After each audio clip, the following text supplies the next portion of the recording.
Fightin' Phils fans, and welcome to America's Classic Ballpark here in Reading, Pennsylvania, as we get ready for game number 3 of the 6-game series. Last night, Reading took a decisive 5-1 victory over the Binghamton Rumble Ponies. The Mets affiliate looking to get ahead on the series tonight as Binghamton took the first game on Tuesday. So tied up at 1 apiece as we anxiously await the first pitch. We'll turn it down to the field for the playing of our national anthem. Staff tonight in memory of lives lost this week on May 24th, 2022 at Robb Elementary School and in support of the grieving families and community of Uvalde, Texas. At this time, we would ask that you would all please join us in a moment of silence in memory of those who lost their lives at Robb Elementary School in Uvalde, Texas. A moment of silence, please.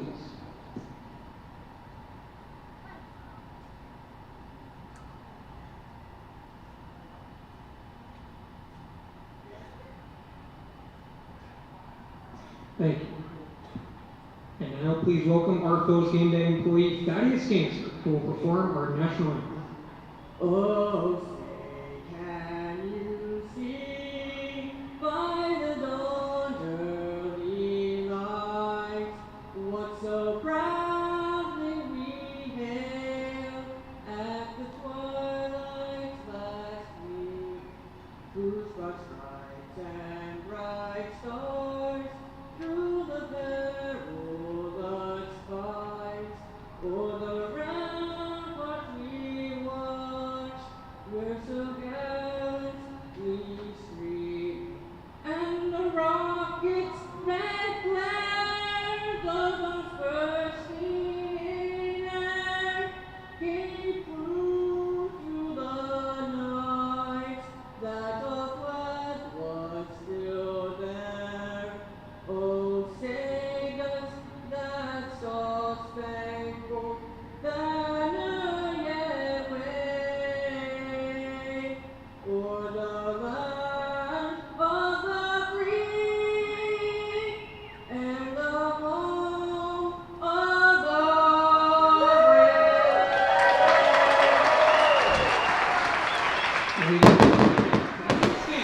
Wonderful national anthem sung by Thaddeus Gangster of our Baseball Town Charities Dream League.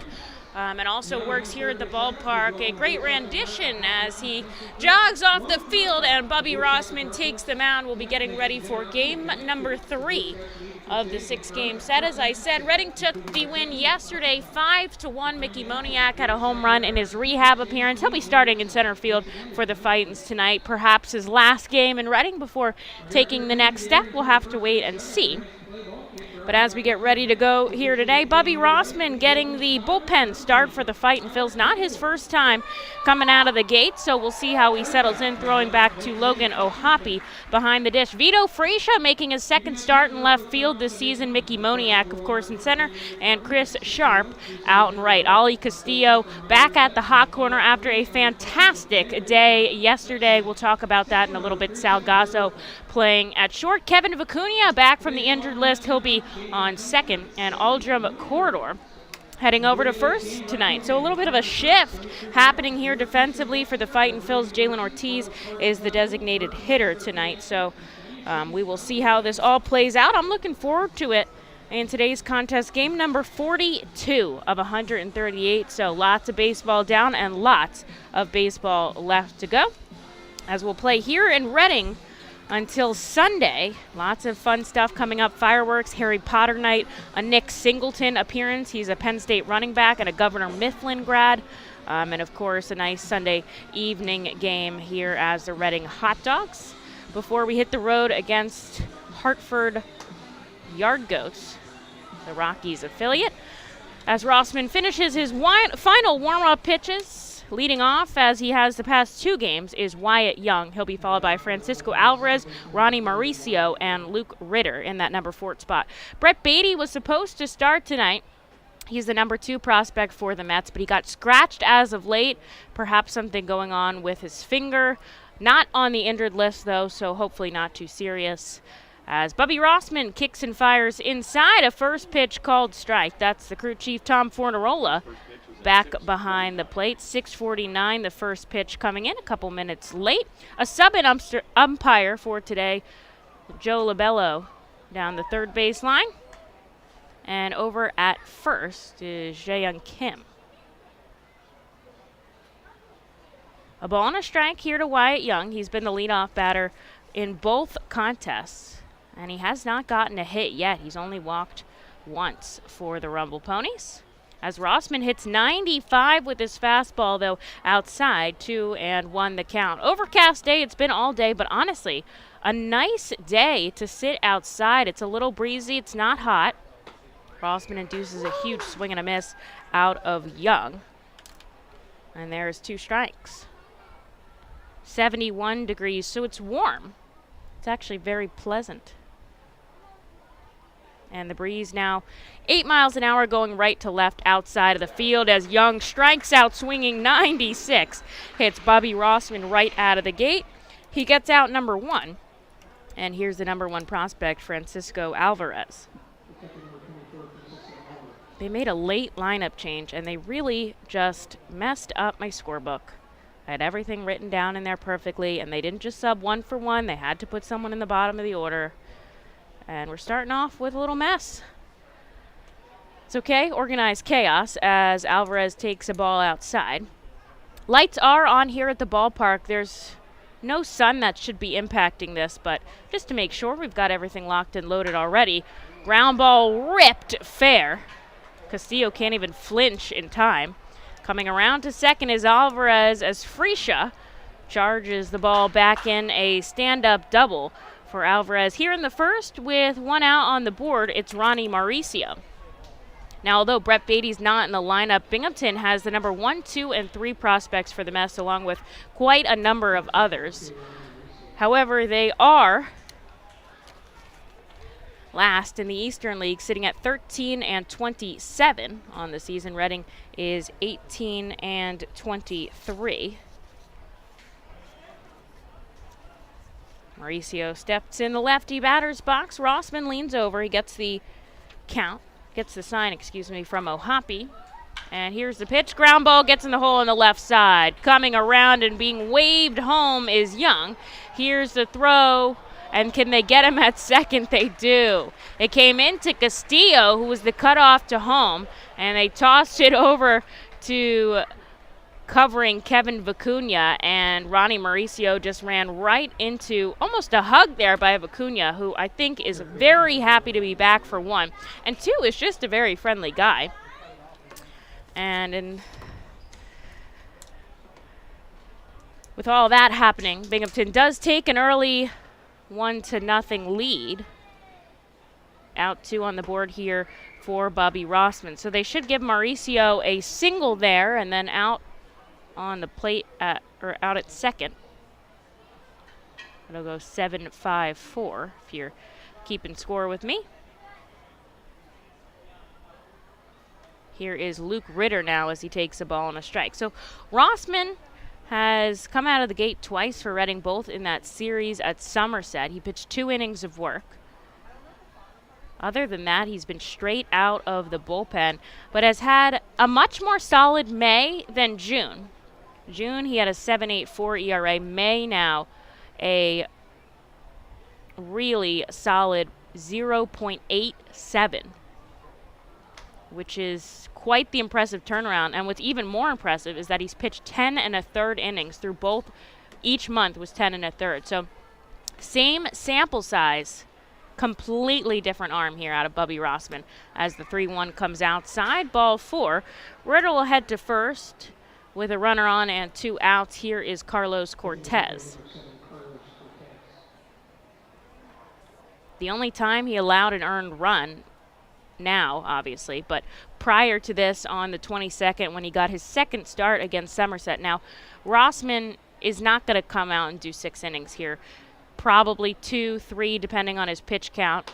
and how it goes. Taking him a little bit longer probably than he'd like to get through the first, up to just 13 pitches here, but a run has already scored on 2 hits, and he's working with a runner on and 2 outs for Cortez, who takes a first pitch ball. The second one is checked by Cortez. It's a strike as Rossman hits 96 with his fastball. Infield, outfield, back deep. The wind is pushing out to center field as Rossman takes a deep breath with a runner on first and 2 outs. He comes home inside, and it's ball number 2. He started off this inning with a strikeout, then Alvarez doubled and came home off of Ronnie Mauricio, who was thrown out at second. Then he walked Ritter to continue the frame. Here's the 2-1, fouled back into the net behind home plate, 2-2.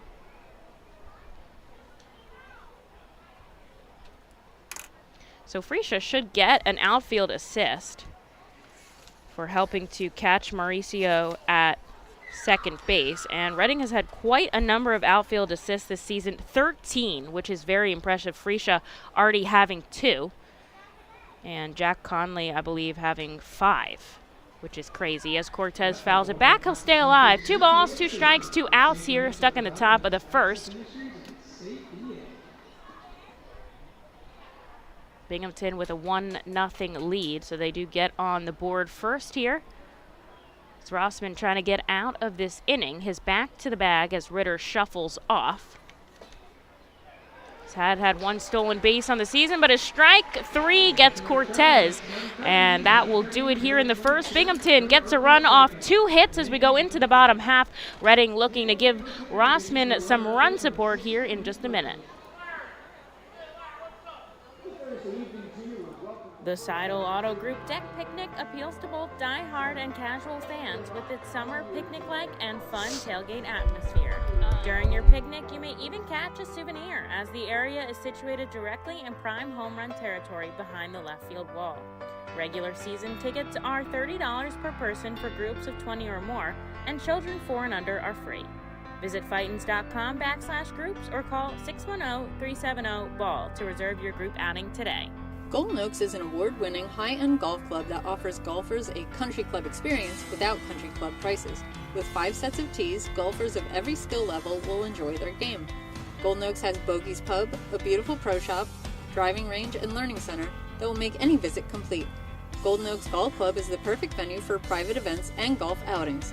Visit us for our newly opened golf simulators, complete with its own bar area and Bogey's Pub menu items available. You can stay in our beautifully restored 1850s farmhouse and then play our award-winning championship golf course. Each room includes full amenities, cable television, and quaint rustic decor. While on the premises, visit Bogey's Pub for lunch, dinner, or a relaxing beverage. We're ready to serve you here at Golden Oaks and look forward to the 2022 season.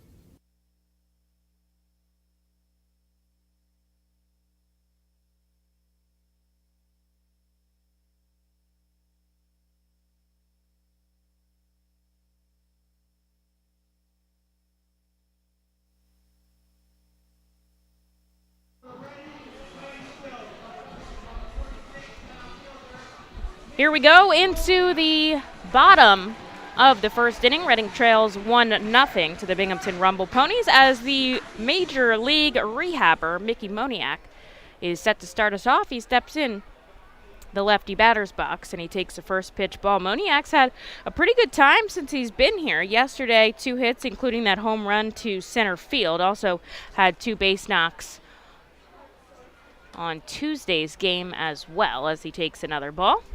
Ahead in the count. Moniak rehabbing that broken right hand. Scheduled to stay with us until today, but of course, you never know. We'll have to see how it plays out as he takes a strike, 2-1 the count. Here's the defensive positioning for the Rumble Ponies. It's Jose Buto out on the mound. He'll be throwing to Alvarez back behind the plate, the top catching prospect for the Mets, as Moniak takes a strike. The count 2-2. And Moniak, who gets ahead early, strikes out swinging on an off-speed pitch by Buto. And there is out number 1. Here's Ollie Castillo, who's been having himself a past couple of weeks. I've got the last 10 games stats here. In 10 games, Ollie Castillo batting .356, 16 hits. And he's usually in the top of the lineup, so gets himself on base really well as he sends the first offering he sees to shallow center field. Coming in, Brody. He makes the catch. And there's out number 2.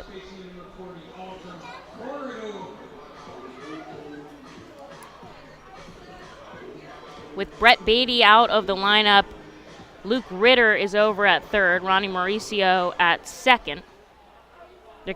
short. Wyatt Young at second, and over at first is Jeremy Vasquez. He was scheduled to have the day off, but had to sub in as Aldrum Corridor takes a first pitch strike. Out in left field, Ashford, center Brody, and right is Fargus. Easy out for the first baseman Vasquez, and Reading goes down in order here to start off the first. The Rumble Ponies keep their 1-0 lead as we go into the top of the second. Bubby Rossman out for another frame.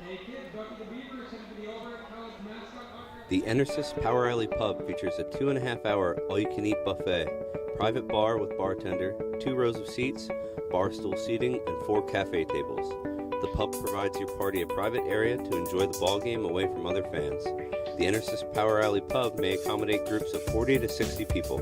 Enjoy socializing with your group and watch the game with a unique vantage point.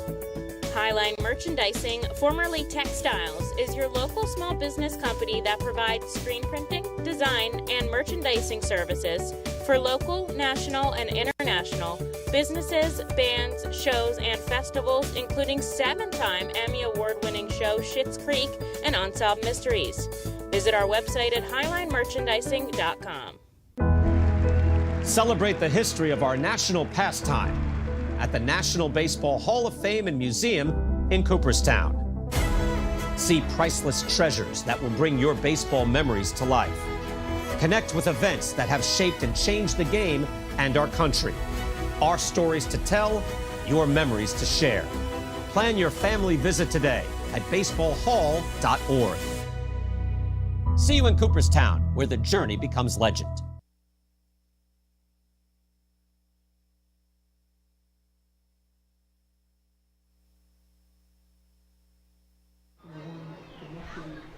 Here we go, top of the second inning in Baseball Town. The Binghamton Rumble Ponies lead. The Reading Fightin fills 1-0 as Bubby Rossman comes out for his second inning of work. I have Courtney Bieber on the air with me here from the Reading Collegiate Scholars Program. Happy to have her joining me as Fargus, who just joined the roster today, steps in, the designated hitter on the right side, and takes the first pitch ball. So why don't you tell me, you have a very long title, I see. Why don't you boil that down for me a little bit? So basically, my name is Courtney. Thank you so much for having me today. And I run what's called our Reading Collegiate Scholars Program through Alvernia University in partnership with the Reading School District. And that is under what we call our Reading Youth Initiative. Rossman gets a swinging strike out of Fargus. The count moves to 2-1. He's already picked up 2 strikeouts so far to get through the first.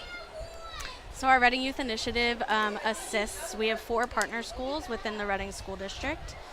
There's a pitch in the dirt. Rossman battling here with a 3-1 count. And we just do our best to assist in student success after school. That's awesome. I know, there's so much free time out there, and there's so many different ways you can spend it, and I think having something structured, as Fargus takes a wild swing for strike 2, 96 out of Rossman, really upping his velocity, and he makes this count full. I think coming from someone who thrives off of structure, I think having a program like you guys do really can help enhance that. Rossman misses just downstairs outside, and he walks the first batter he faces here for Quinn Brody. Yeah, one of the best things is that our students, our college students, actually go out into these schools with these kids, and they just make such a big difference in the kiddos' lives. They love when they come. They get to teach them stuff about college because we don't know what we don't know, right? So our college students talk about their majors, and they talk about why they want to be in their majors and everyone knows what a nurse and a teacher is, but our goal is to educate students as to how they can be successful after school. Rossman goes over to first, attacked by Corridor, but sliding back is Fargus. He has 6 stolen bases here in AA, although he came back from the AAA squad today.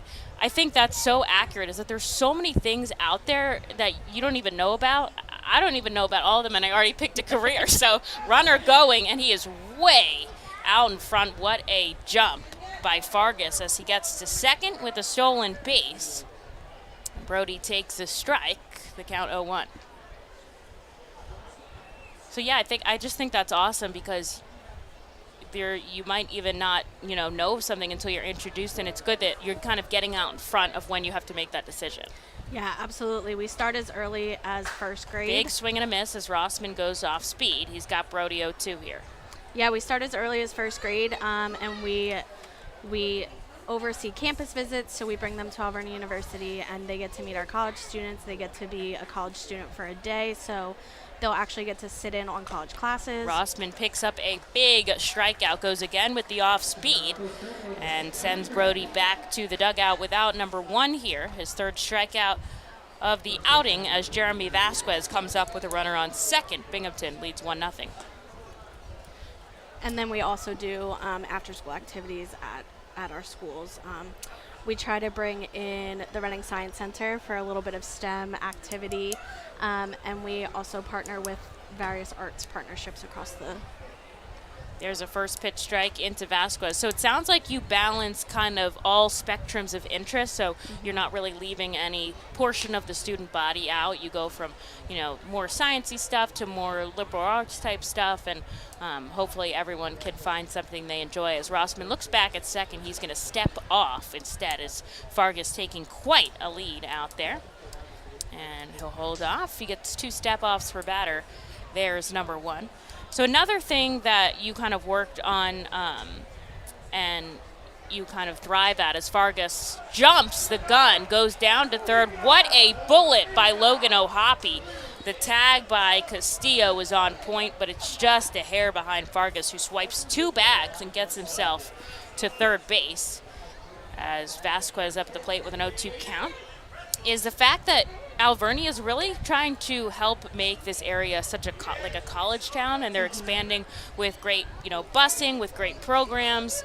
As Rossman misses outside, it's 1-2. I think that is so fun, because kind of I don't want to say gentrifying the area, but kind of livening it up.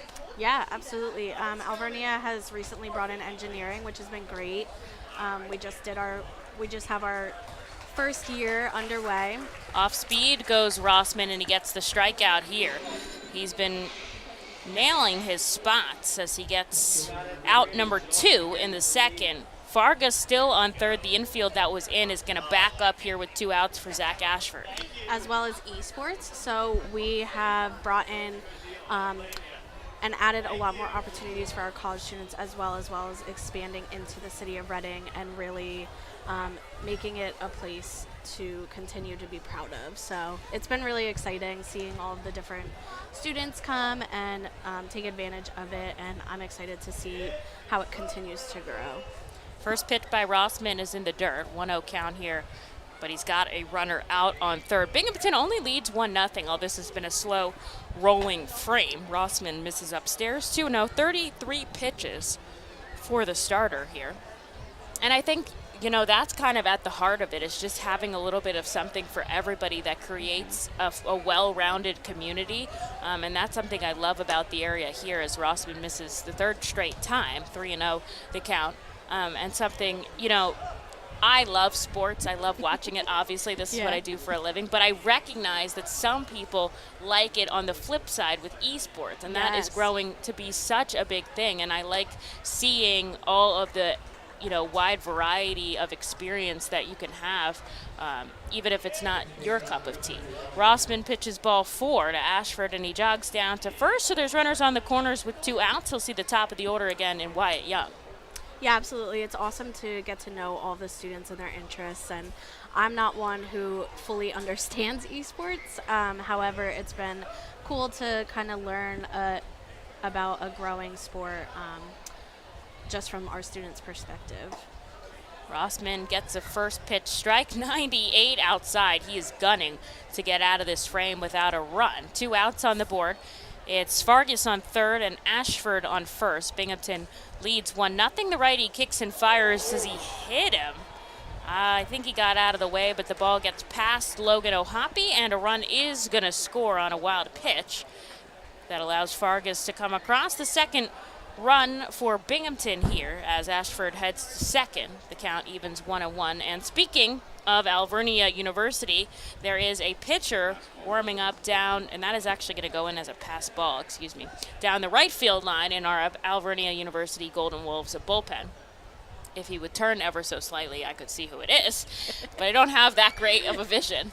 As Rossman's trying to get out of this frame if he can, gets a wild swinging strike from Wyatt Young, and the count moves to 1-2. So you guys do a lot of partnership with us here, not only, with the baseball side of things, but also with the extra events side of things, which I think speaks to how well-rounded the university wants to be, as Bobby misses upstairs 2-2. But yeah, you guys are a big sponsor today of our post-game fireworks and all the stuff that's going on, and you guys have any kind of setup here at the park? We do not. We have a lot of our staff as well as some of our students who have participated in our programming here. They were very excited to be able to come out today. So. That's awesome. So I would say if people want more information, they can visit. They can visit our website. So it's alverniauniversity.edu. Pretty straightforward. Yeah. There you go. 3 balls, 2 strikes, 2 outs on the board. The defining pitch here for Bubby Rossman. And it's fouled back by Young, so I guess we'll get another defining pitch. I think that was the first foul ball we've seen in the stands right now. Binghamton has a 2-0 lead. They scored 1 in the first and 1 in the second. And Rossman has a runner in scoring position right now. That walked and moved over on a pass ball here. He's up to 42 offerings as he takes a deep breath. The payoff pitch, called strike 3. Tom Fornarola brings up Wyatt Young, and it gets out of the inning. 5 strikeouts for Bobby Rossman, but Binghamton leads 2-0 as we head into the bottom of the second. Reading's got some work to do.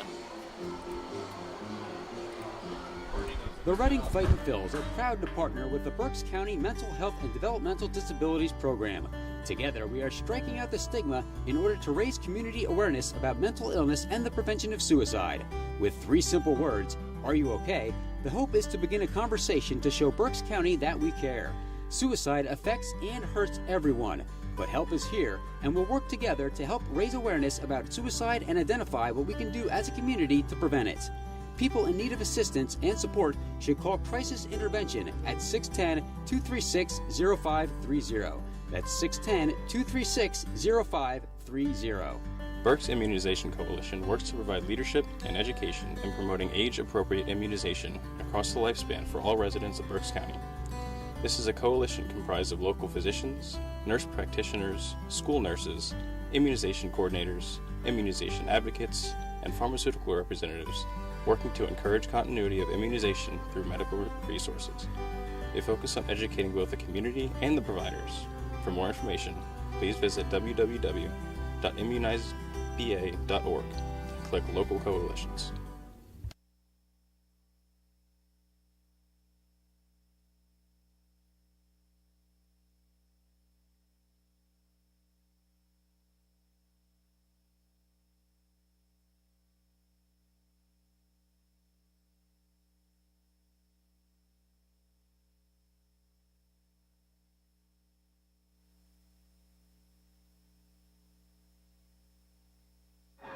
An exhilarating moment for me, fans, as I just caught my first hot dog of the year. I feel like Ali Castillo out there running it down, throwing my net out on the line. Almost dove into the seats as I took one home.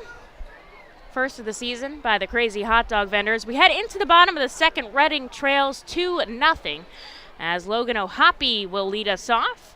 Takes a first pitch strike and then a ball to count 1-1 on the board. Binghamton scored a run in the first and a run in the second off a passed ball. And so Reading has some work to do here as Logan O'Hoppe shoots this high in the sky down the left field line. It is foul. Is it playable? as jumping up is Ashford, but he can't quite get to it, and Logan's going to have another opportunity here.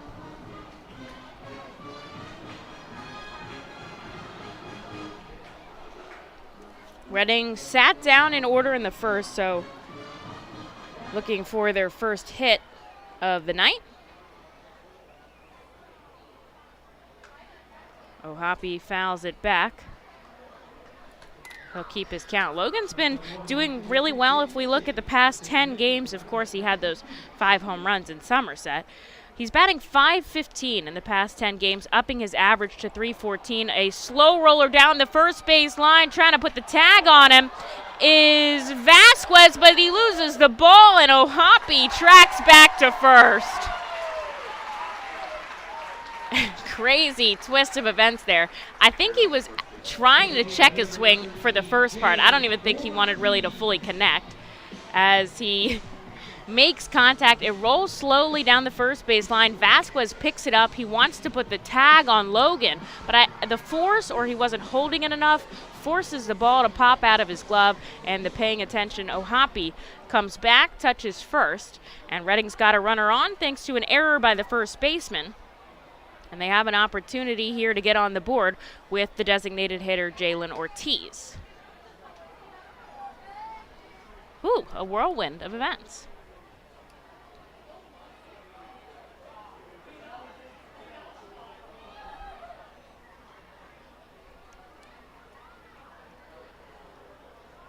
Ortiz takes the first pitch ball.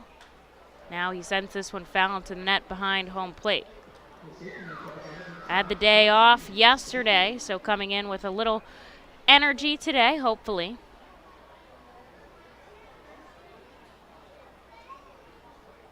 As Logan Ohapi shuffles off the bag. As far as active players goes, he leads the team in stolen bases with 4. Wendell Riho, who's on the injured list, I believe had 7.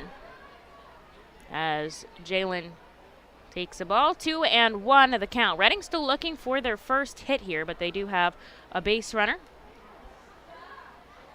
And nobody out as Ortiz takes an offering above the letters 93 off the hands of Vito. And the count is 3-1.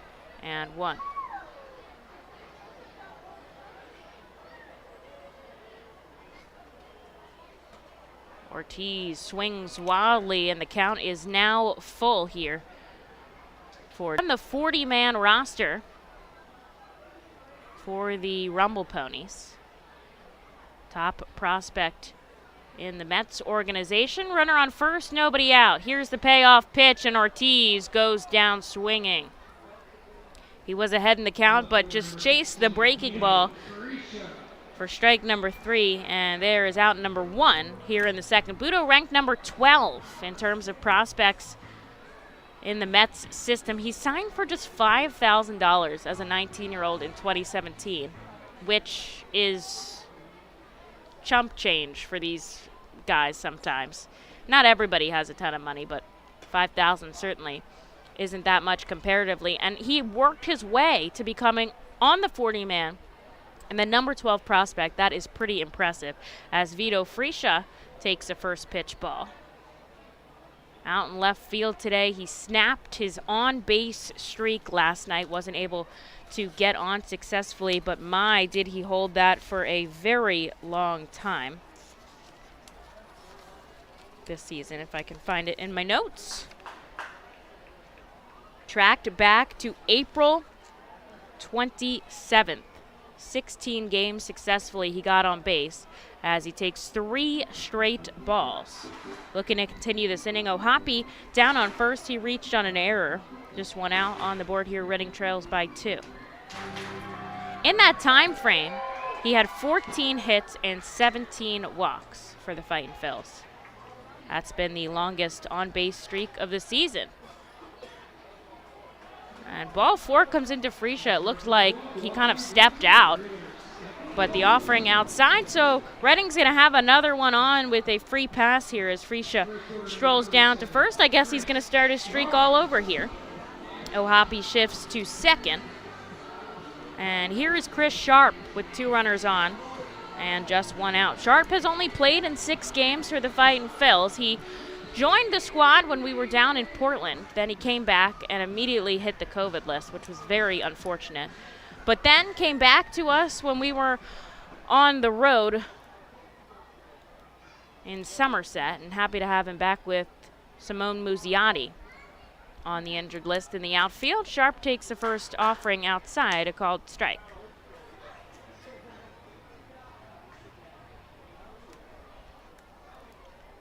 Reading trails by 2 here. Both of those runners now on the base pass. The go-ahead run, and Sharp up at the plate. The catcher Alvarez setting up on the outside part of the plate, but the pitch grazes the corner for a called strike 2. In a Fightin' Phils uniform, Sharp has had 3 hits so far, one of them a double for extra bases, and 2 RBIs on the season. But no stranger to the Eastern League, played for the Altoona Curve prior, as he was originally with Pittsburgh before getting released. Sharp takes a ball in the dirt, tells his teammates, hold up. Not too far away from Alvarez. That one got dirty, so they have to toss it away and get a fresh one, because how dare it touch the dirt. 1 out on the board here, bottom of the 2nd inning. Vito leans over, gets the sign from his catcher. Now he comes home and he hits Sharp square on the back.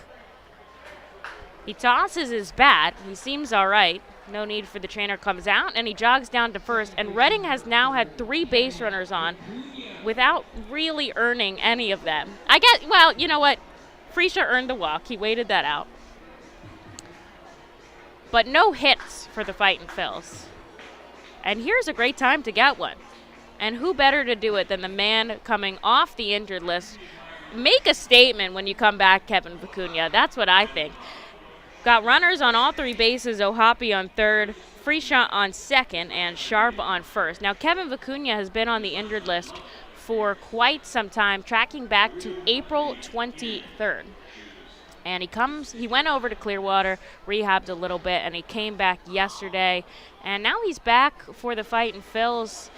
He says he feels really good. He's very excited to be back and getting into the game. And what a big moment for him to come up for his first at-bat. The Fightin' Phils trail by 2, but they have the bases loaded here with just 1 out on the board.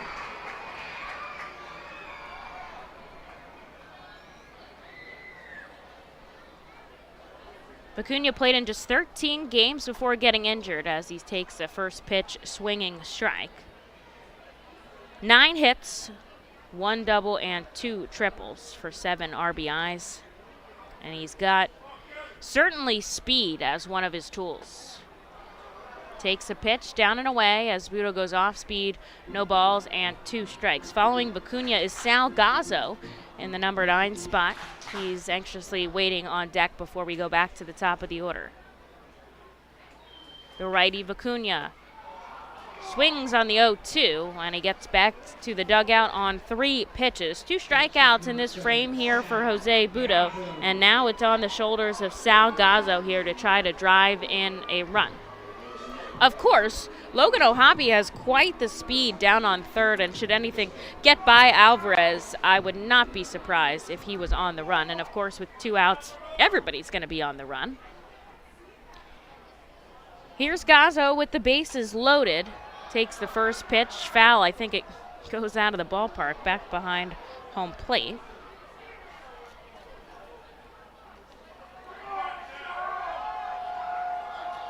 Crowd getting loud here for the Fightin' Phils, looking forward for some action to happen. Reading had the bases loaded 3 times yesterday and left him stranded quite a number of times as Gazzo chases an offering down low, 0-2. Sal is actually very solid with the bases loaded. He's batting .667 with the bases loaded. He's had 2 hits in those opportunities. And we'll see if he can keep that streak going. Budo leans over, gets the sign from Alvarez. Bases loaded, 2 outs in the bottom of the 2nd. Reading trails by 2. Here's the pitch. Makes it easy on Sal. He doesn't have to swing down and away. And there's a ball.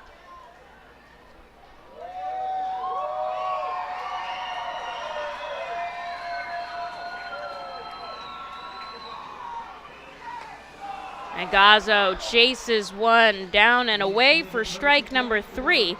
And even though the bases were loaded, Budo strikes out the side and Reading fails to score. Still early in this game, but they trail by 2, and we'll see somebody coming out of the Alvernia University Golden Wolves bullpen in just a moment.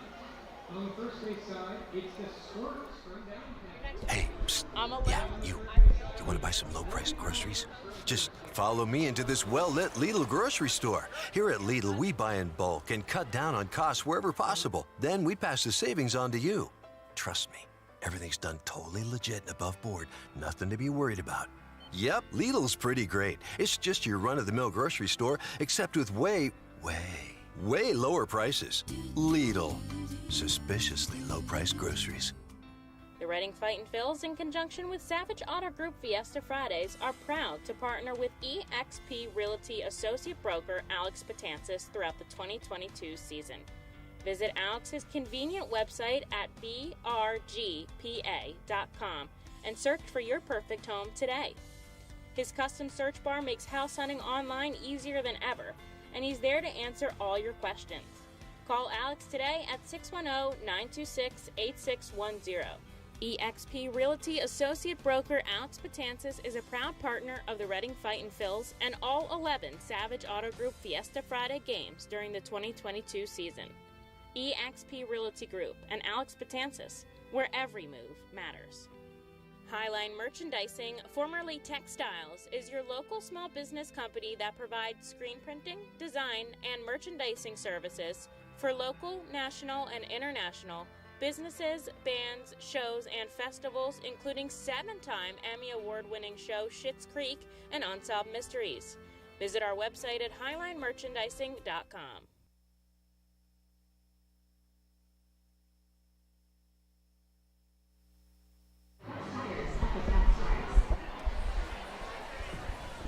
Top of the third here in Baseball Town. Reading had the bases loaded, but they couldn't get a run in across in the second. So now we'll head to the top of the third, down by 2, and a pitching change as Ethan Avanko heads in for Bubby Rossman. The lefty sends a first pitch ball to Francisco Alvarez.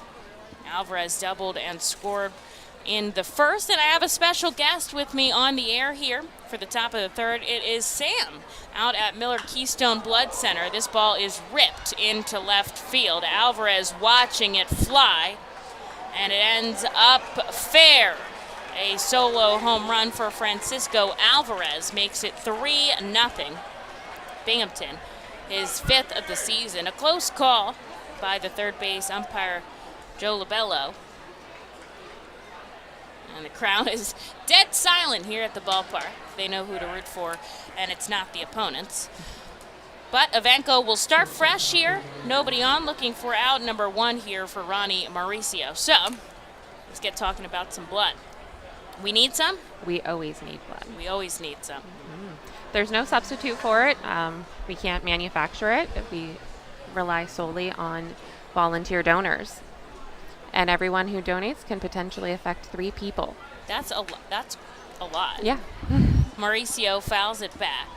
A ball and a strike. So why do we need so much of it right now? Like, do we always need it, or what's the difference here lately? So on average, just for the hospitals that we support, we need to see at least 450 donors per day. Ground ball left side. Gazzo backhands it across the diamond, and there's the one Avanko was looking for. Here's Luke Ritter. Yeah, so we need 450 donors per day just to meet the minimum of blood that's needed. That's not taking into consideration. At your one facility? For our facility to support our local hospitals. So would you say you usually get 450 or no? Or more, like, evens out? We have been able to meet the needs of our hospitals, but if there's ever like a mass transfusion that's needed, if there's anything out of the ordinary, we need to see more donors. A ball and a strike is caught on the outside part of the plate, 1-1 here to Ritter. Okay, so you're doing well for the hospitals that you need to be in. That I'm sure that a lot of it is for promoting and reminding people of, the need to donate blood, and that's kind of why we're here today as Ritter takes one outside 2-1. And anybody, how do you sign up to go? What's the visit our website at giveapint.org. If you are healthy, At least popped foul into the stand. A guy has his glove on. He makes the catch, but his glove falls too. I guess that counts. And there's strike number 2. If you're healthy, at least 110 pounds, and at least 16 years old, you can donate every 2 months. It's ripped down the third base line. It's foul. We'll go again with the 2-2 count. So every 2 months, you can sign up to go. And how approximately long does it take? Takes about 45 minutes. Okay. During that time, you get unlimited snacks and drinks. Unlimited snacks? You should have led with that. Do it for the cookies. Ground ball, left side.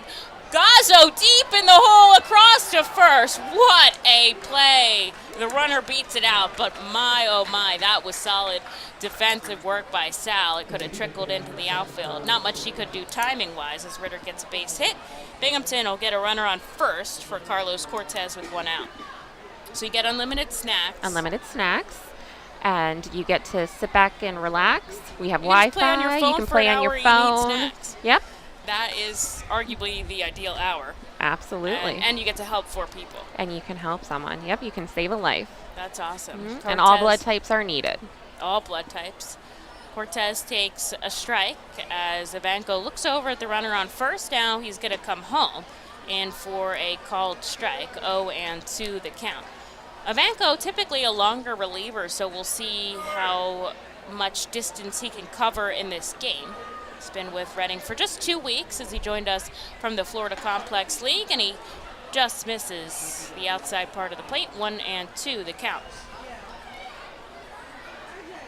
So you can sign up to be a donor, and you talked about the hospitals that you guys deal with. Is that local? Yes. So if you donate with us, your blood stays local. Okay. So you're helping if you're going your community. Absolutely. If you go into a local hospital and you need blood or a family member needs blood, it came from Miller Keystone. That's all. That's kind of really cool, actually. Yeah. Like, you know, somebody in the community helped you out. And we have an awesome program called Thank the Donor, where Ivanko gets a called strike 3 here to Cortez, who's caught looking not happy with the call. Having some words with Fornarola back behind the plate as he's walking off, and Tom is saying, hey, slow down here, take a minute. Finally goes back to the dugout with out number 2 under his belt. Second time he was punched out today. And here is Janeshwi Fargus, who walked, stole 2 bases, and scored on a pass ball his first time up, which is impressive. Chopper over to short. Gazzo's going to fire it to first, and he'll make the play, and that will do it. So to sum up this inning, 1 run does score on Francisco Alvarez's home run, and donate blood. Head to Miller Keystone and sign up. GiveAPint.org or 1-800-BE-DONOR. There we go. Thanks, everyone. We'll be back for the bottom of the 3rd in just a moment.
I feel like I have so much to say here as we get to the bottom of the 3rd inning. Reading trails by 3. A solo shot from Francisco Alvarez makes it 3-0 Binghamton. They've now scored 1 run in each of the 3 frames so far, but they don't really have that big of a lead. 3-0 is not much, as on the first offering, Mickey Moniak grounds it sharply past the second baseman, and Reading gets a runner on here. third baseman Ali Castillo. Nobody out for Ali Castillo. So they're in the top of the order here, a really good spot to be in.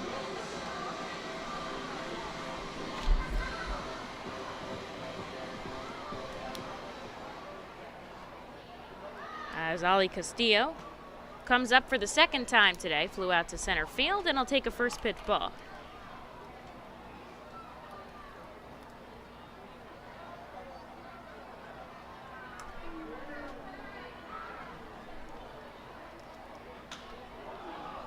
Castillo flies it into right field. Jogging in is Fargus, and he makes the catch.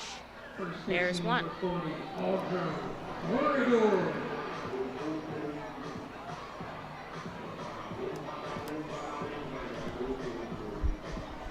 Moniak still out on first after a base hit. And here is Aldrum Corridor. From the left side, Corridor grounded out to the first baseman his first time up. Redding's had runners on. Moniak, though, their first hit in this contest. And he thinks about going, and they're going to try to get him at first. The throw by Alvarez just a little too late. And that was a ball that came into Corridor, so the count 2-0 at the plate as Moniak dives back safely.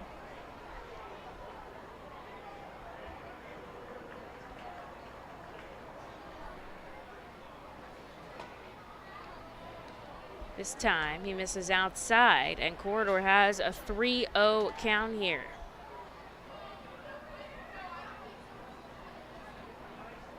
He had a nice 2 RBI hit yesterday. Says he's feeling really good at the plate as this one hits the outside corner. 3-1 the count here. Great crowd on a Thursday night. We've got post-game fireworks. You can already see them setting up in left field. As Aldrum takes strike 2 in the exact same spot. The count is now full. Big pool party going on in right field. Awesome place to watch the game. Left field deck and 67 Club are popping tonight too. Moniak shuffles off. Corridor checks his swing, but he doesn't go around. And that is ball 4. So Aldrum walks to first, pushing Moniak to second. And here is Logan O'Hoppy, who reached on an error his first time up and has a chance to drive in some run here with 2 on and just 1 out.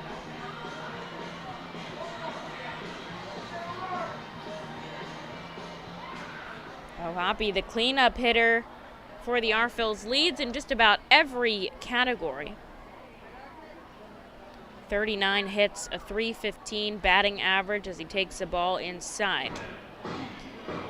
His 8 home runs put him tied for 5th in the league with teammate Jalen Ortiz.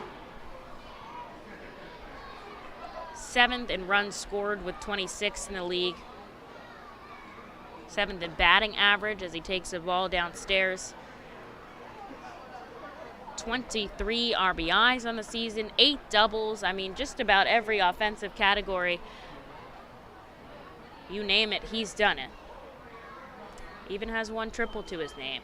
Looking back as Budo, now he comes home. O'Hoppy fouls this down the right field line very far into the net above the plaza for a strike.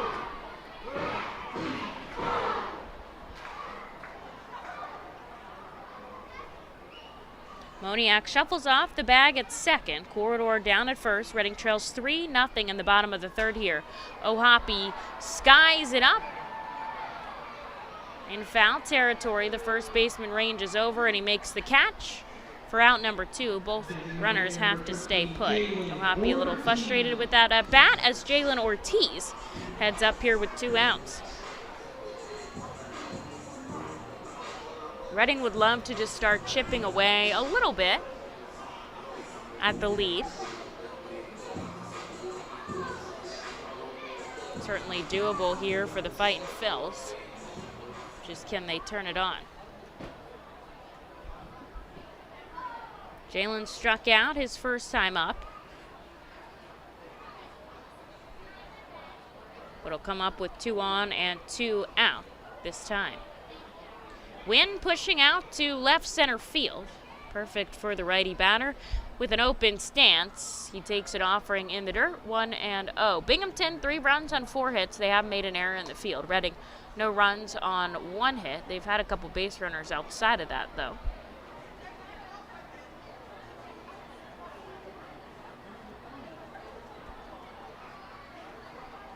Vito out of the stretch, comes set at the chest, kicks and fires home, and Ortiz fouls this on the roof.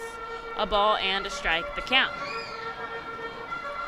Phillies scoreless in Atlanta, top of the 2nd inning. Lehigh Valley's playing Worcester. They are also scoreless in the bottom of the 2nd. Ortiz holds off outside, 2-1. Jersey Shore is playing the Greenville Drive. They're in the bottom of the 4th inning. They trail by 6. So we will go through those games time and again just to keep you updated on what's going on around the farm system. Here's the 2-1 to Jalen. Sharply hit to the third baseman, Ritter. It bobbles it off his glove, and everybody's safe. That's going to go in as a base hit, sharply shot down the third base line by Ortiz. And gets the hit he deserves there. Tough play by Ritter. Kept it from going into the outfield. We'll give him credit for that.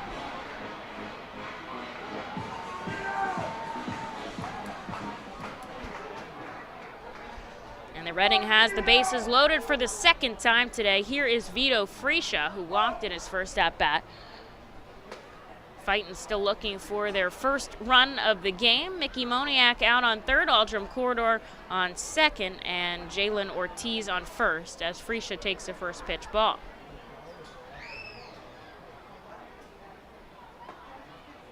This one grazes the outside corner, 93 off the hands of Vito, up to 53 pitches here.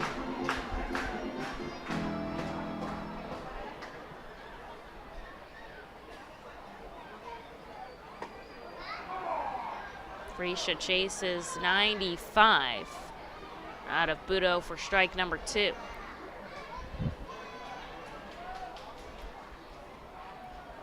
Fightin Phils trail by 3 in the bottom of the 3rd inning, but they have an opportunity here with the bases loaded and 2 outs. Here's the offering to Fresha. It's in the dirt. Good block by Alvarez. Of course, Moniak taking quite a lead off of 3rd as the count evens 2-2. Sun beginning to set here at the ballpark. Overcast skies right now. Lights are on. Here's the 2-2. Fresha sends it deep into right field. Fargus backing up, but he's there to make the catch. And a long fly ball is out, number 3. The Fightin strand the bases loaded for the 2nd time today. As we head into the 4th, they still trail by 3 for Ethan Abanco. This is Brianna representing Ole Valley Softball. Roof Max of West Reading is a safe, easy, proven, and affordable alternative to a complicated and expensive asphalt roof replacement. Roof Max's revolutionary new technology uses natural, plant-based bio-oil to restore shingles flexibility and instantly add 5 years of life to a roof. And treatment is around 20% of the cost of a complete roof replacement. From homes to commercial complexes, Roof Max of West Reading can help. Visit GetRoofMax.com or call 610-717-3949 for more information. ROG Orthodontics is the proud official partner of the ROG Orthodontics Fightin Phils Kids Club. Join today at Fightins.com to get your free ROG Orthodontics Kids Club t-shirt and visit FantasticSmiles.com for more information on why ROG Orthodontics is voted #1 in Berks and Monco. ROG Orthodontics and the Fightin Phils, 2 great hometown partners. Cornwall Manor is an active senior living community on the 190-acre wooded campus in Cornwall, Lebanon County. The community offers independence and opportunities for wellness and fitness, as well as educational and musical programs, and the peace of mind of having convenient health care on site. Cornwall Manor offers a range of residential choices from apartments to homes.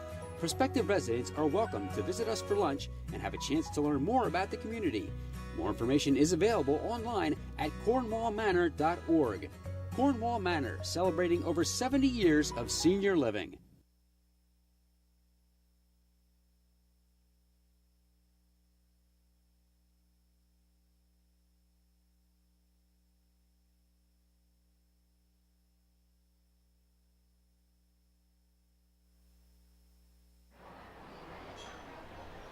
Top of the fourth inning here in Baseball Town. Reading had the bases loaded again in the third, but they couldn't get a run across. So we head into the top of the fourth for Janeshwi Fargus and Ethan Ivanko here on the mound, who sends him a first pitch strike.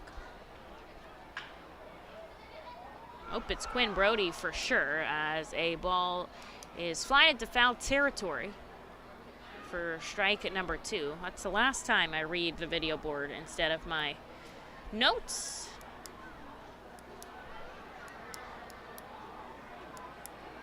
I say that every time, and then I always look up.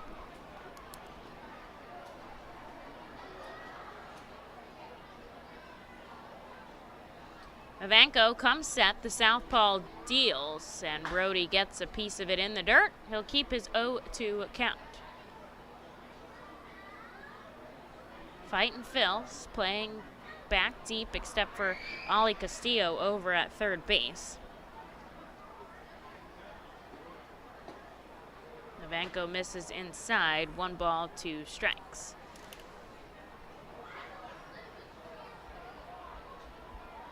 Lots going on here in Baseball Town. I feel like it's been so busy. We've got a lot of visitors, a lot of local celebs. Ground ball right side, diving and getting it is Vicuna, back up on his feet, and the plate of corridor is out, number 1. That's the range and the speed we need from Kevin Vicuna.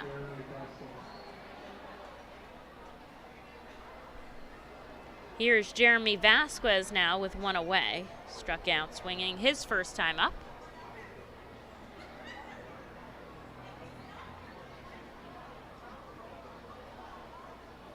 Vasquez takes an offering inside. Seen Ivanko a couple times this season, as I said, got a little bit of a later start, joining us about 2 weeks ago. So only had a couple of outings under his belt, 4 2/3, as this one's chopped much easier to Vicuna. He's able to gobble it up and send it over to first for out number 2. Just 4 2/3 innings of work under his belt. His first outing was really good. His second one struggled a little bit, but just doesn't have enough sample size right now to be able to tell anything. 2 outs already, top of the fourth. Binghamton leads Reading 3-0. Here's Zach Ashford, who takes a first pitch strike.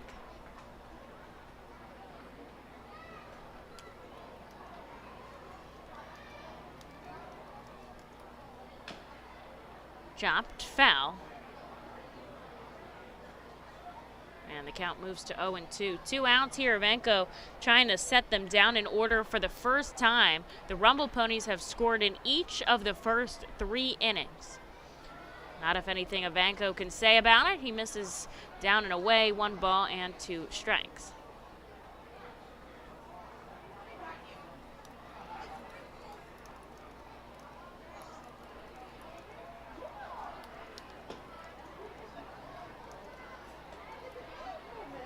There's a pitch outside. 2 balls, 2 strikes, 2 outs on the board.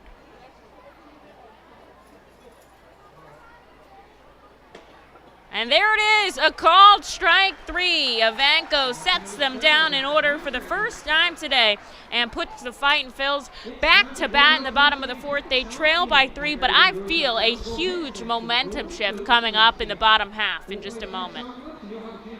Cornwall Manor is an active senior living community on the 190-acre wooded campus in Cornwall, Lebanon County.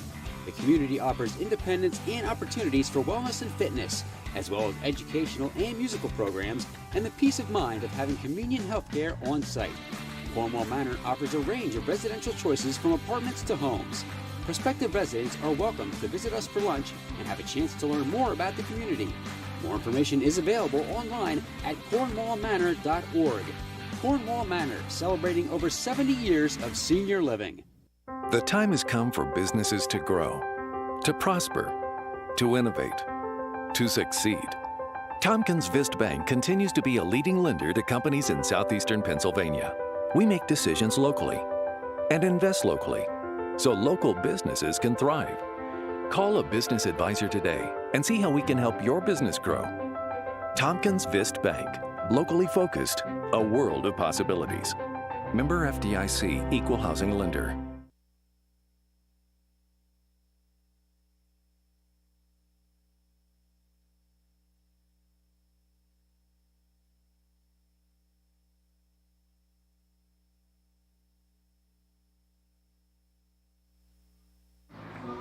I think that 1-2-3 frame by Ivanko is going to send us the right direction here. Bottom of the fourth, Reading trails by 3. As Chris Sharp, Kevin Vicuna, and Sal Gazzo are due up here. Sharp takes the first pitch, ball up and away. Sometimes you just need one thing to kind of get the ball rolling here. Binghamton scored 1 in the first, 1 in the second, and 1 in the third. And finally, Ivanko got him to put up a donut in the fourth. Sharp takes the strike, 1-1 the count. He was hit by a pitch his last time up. Luckily, he seems okay as he takes the ball inside.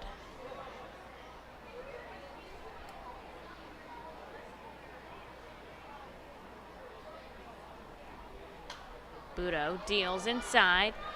Sharp's hands tied up. He fouls it back. Up to 61 pitches. Nobody warming in Binghamton's bullpen. Obviously, Budo has held Reading to just 2 hits and no runs on the board.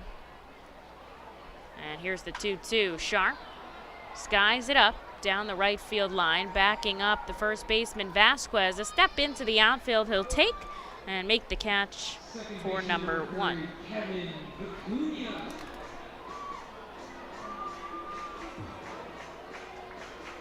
Here's Kevin Vicuna, struck out on 3 pitches his first time up. First time seeing game action, though, since April 23rd.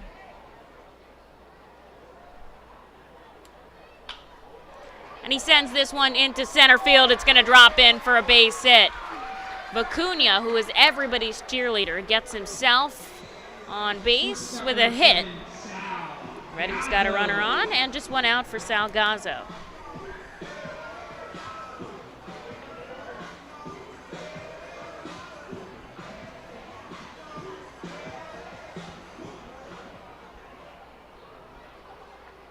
Glove at the chest.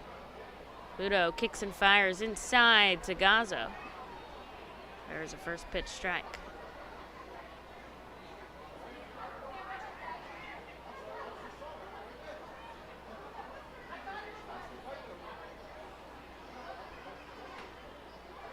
Budo looks over at Vicuna, certainly a threat to steal a bag, has 2 in just 13 games.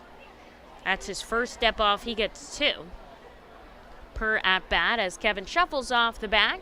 Sal Gazzo sends the 0-1 sharply back into the stands. You can hear it bounce off and trickle down. A good play made by a fan who cheers.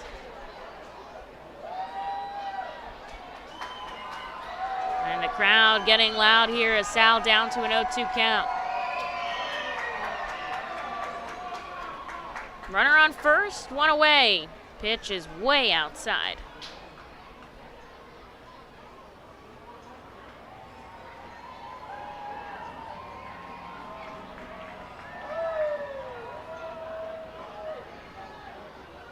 Reading down by 3, looking to just chip into this lead as Gazzo chases an off-speed offering for strike number 3 and out number 2. As Mickey Moniak heads up. Moniak had Reading's first hit, made it all the way to third, but was unable to come home. So we'll see if maybe he can come home himself, as he had a home run in last night's contest. Sends the first pitch foul for strike number 1. Kevin Vicuna, after a base hit, is still over at first. With 2 outs, he'll be running on contact. The crowd invested in this game, want to see some offensive action out of the Fightin' Phils. Holding off is Moniak. The throw down to first catches Vicuna off the bag. And that will do it for the Fightin' Phils. Mickey will get another chance to bat in the 5th, but on we go to the 5th, the top half first, as Reading trails by 3. White Star Tours and Travel Centers offers the R-Phils fan road trip again this season. It's your chance to hit the road with other R-Phils fans, see an R-Phils road game, meet with an R-Phils player, and see 2 Philadelphia Phillies road games. The White Star R-Phils fan road trip visits Erie and Pittsburgh, Thursday, July 28th through Sunday, July 31st. You see the R-Phils at Erie? Meet with an R-Phils player or coach, then head to Pittsburgh for a tour of the city, including the Incline, and a ride on the Yankee Clipper riverboat. You will attend 2 Phillies games versus the Pirates on Friday and Saturday before traveling home Sunday with a stop at the Flight 93 National Memorial. Visit the customer service booth for more info on the White Star R-Phils fan road trip to Erie and Pittsburgh. Space is very limited. Sign up today. Nursing home neglect is a serious problem. If you or a loved one has suffered from bed sores obtained in a nursing home or a fall down in a nursing home resulting in a fracture, our friends at Swartz-Culleton can help. Call the attorneys at Swartz-Culleton for a free consultation. Their phone number is 1-800-JUSTICE. That's 1-800-587-8423. Once again, call 1-800-JUSTICE today. Swartz-Culleton is a proud sponsor of the Reading Fightin' Phils.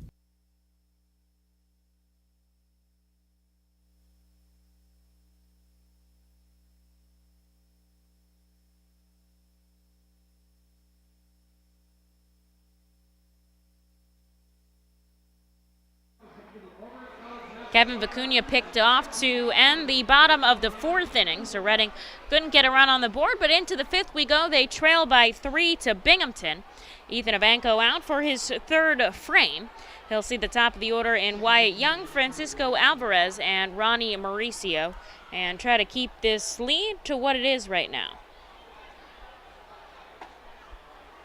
Gets a first pitch strike, certainly settled in after giving up the leadoff home run to Alvarez.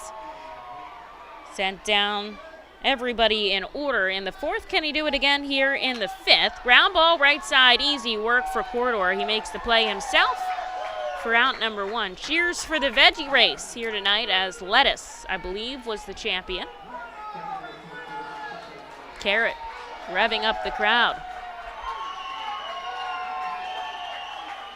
Here's Alvarez. He's been on twice today, a double and a home run, scored both times.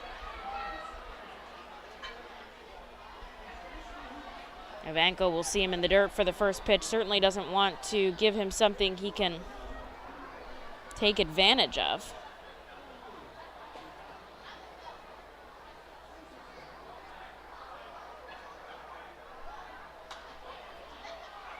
Foul down the first baseline. Corridor and Sharp give it chase, but it ends up in the stands, unplayable, and it's good enough for strike number 1, though.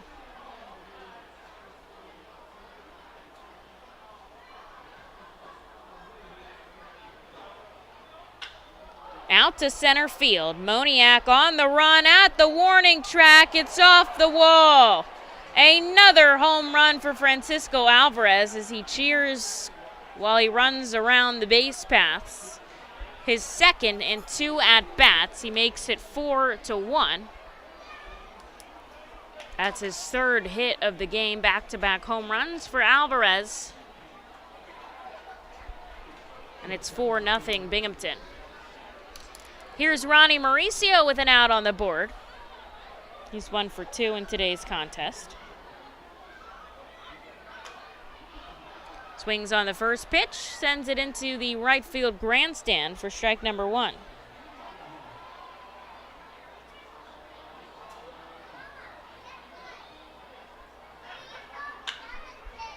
Shot to shortstop, bobbled by Gazzo, but he remains calm, picks it up, and fires it over to first.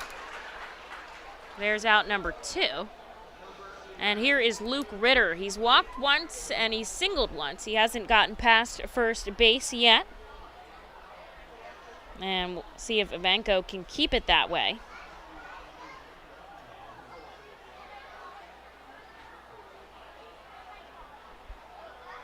And now Gazzo trying to catch his breath, I think, over at short.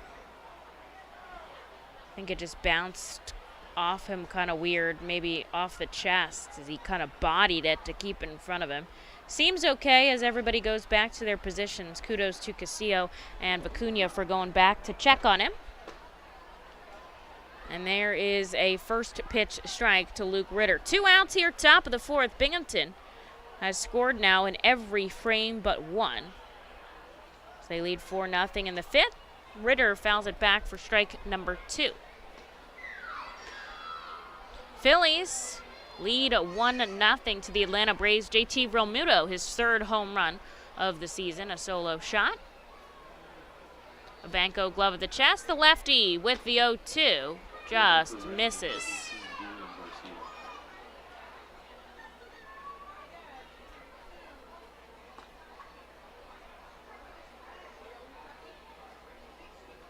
Vanko looking for out number 3. 1 ball, 2 strikes. Thought he had the outside corner. I think the fans thought it too.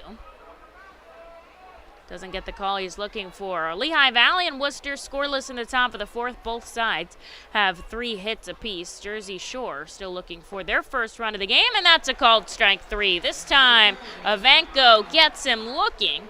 And he gets the 3rd out that he's looking for, not before another solo shot for Francisco Alvarez makes it 4-0 Binghamton. Reading's got some work to do in the bottom half. We'll be right back in just a moment. Nursing home neglect is a serious problem. If you or a loved one has suffered from bed sores obtained in a nursing home or a fall down in a nursing home resulting in a fracture, our friends at Swartz Culleton can help. Call the attorneys at Swartz Culleton for a free consultation. Their phone number is 1-800-JUSTICE. That's 1-800-587-8423. Once again, call 1-800-JUSTICE today. Swartz Culleton is a proud sponsor of the Reading Fightin' Phils. The Reading Fightin' Phils are proud to partner with Humane Pennsylvania throughout the 2022 season. Humane Pennsylvania is the region's premier leader in animal welfare and empowers the people in our communities to increase their capacity to care for animals so that all animals are healthy, safe, and treated humanely. Humane Pennsylvania is proud to be a Fiesta Friday and Bark in the Park sponsor. Learn more about Humane Pennsylvania and how you can help build the best community for animals anywhere by visiting humanepa.org. This is the Crazy Hot Dog Vendor coming to you from the radio booth. When I need to get somewhere in a hurry and the ostrich isn't cutting it, I hop on my Harley Davidson from Classic Harley Davidson. It's your one-stop shop for all your Harley needs. They have everything you need from boots, jackets, t-shirts, gloves, mugs, and oh yeah, they have a great selection of bikes too, which are almost as good on gas as an ostrich. Go to Classic Harley Davidson for everything Harley Davidson, and I'll see you at Harley Night.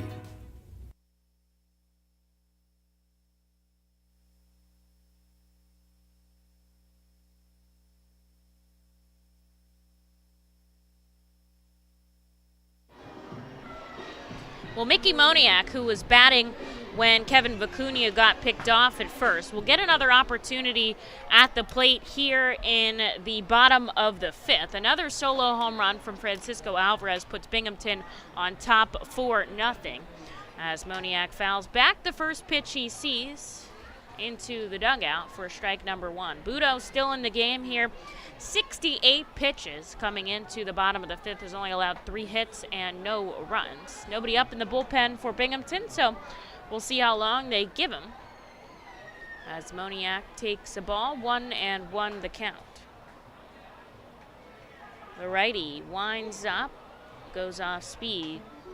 Moniak goes fishing, comes up with nothing. Turned out to be a really nice night here at the ballpark. Not too hot, not too cold.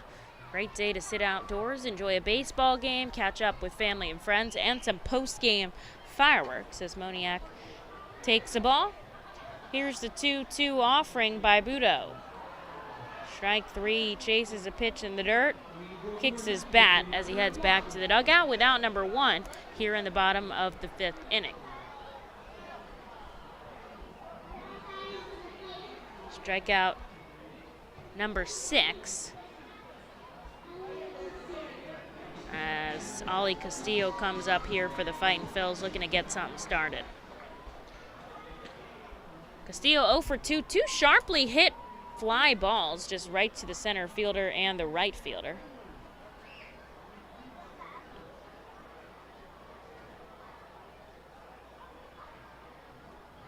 In the dirt. A ball and a strike. Wind still pushing sharply now from right to left into the outfield. Reading has somebody warming up in their bullpens as Castillo goes up the middle. On the run, Mauricio, he throws it over the head of the first baseman. Solid fielding work by Mauricio, but just couldn't catch his breath before the throw and threw it wildly. Good backing up by Alvarez down to first, as Castillo won't be able to go to second, but he's actually going to get there on a base hit. What that means is that even though Mauricio threw it wild, a perfect throw would not gotten there before Castillo. That's how deep in the hole behind the second it was, and so Castillo will get awarded a base hit, and Reading will have a runner on first with just one out for Aldrum Corridor.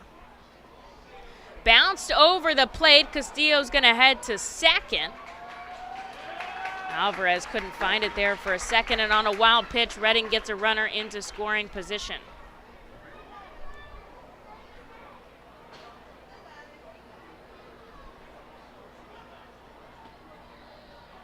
Castillo had a stolen base in yesterday's contest. We'll see if he tries to go over to third now. Vito looks back. Now he comes home to Corridor, ball number 2.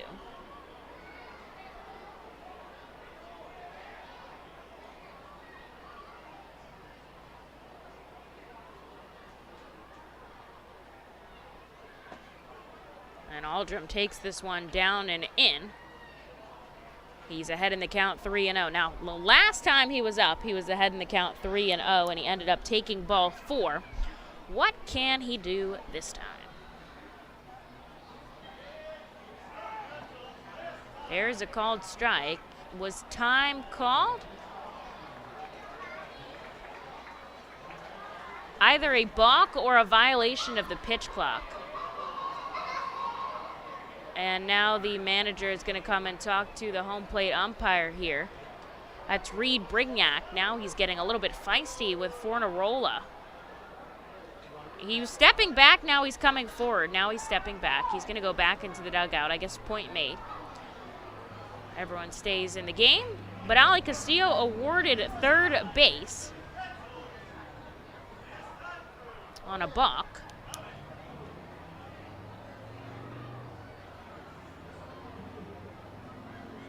And now Reading's got a runner 90 feet from home here as Aldrum Corridor takes ball 4. Runners on the corners. And one out for Logan O'Hoppe. Castillo reached on a single, moved over on a wild pitch, and moved over again on a balk, which is an illegal motion by the pitcher.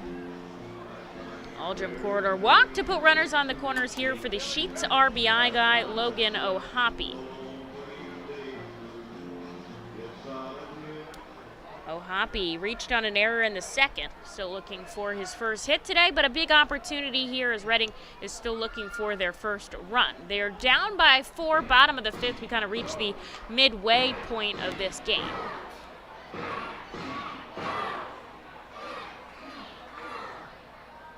Crowd very excited for Logan here. Certainly a fan favorite, not only in talent as he goes up the middle. Young knocks it down, but they're not able to corral the ball. And Logan O'Hoppe with an RBI. The crowd goes wild as everybody goes home with a free specialty drink thanks to Sheets. And Reading drives in their first run of the game. They trail 4-1 here. As O'Hoppe reaches first, Corridor shifts to second, and Ali Castillo comes home. So there's 2 on and just 1 out for Jalen Ortiz. Binghamton's defense is struggling in today's contest. Ortiz takes a swinging strike, 92 off the hands of Vito. Still no action in the bullpen, so they're going to let him try to get through this with 82 pitches.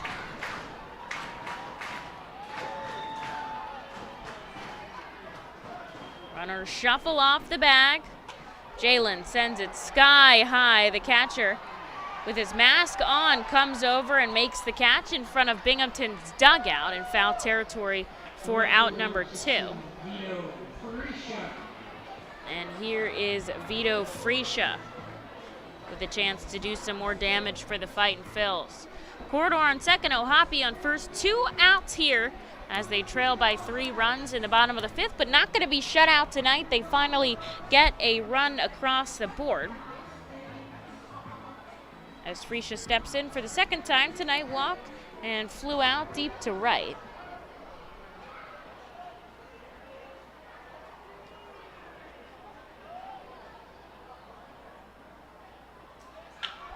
Fresha drives this into center field. It's going to drop in for at least a base hit, if not 2. Charging, Ohapi coming around. The play at the plate is not in time. A 2-run double for Vito Fresha as he shimmies on second.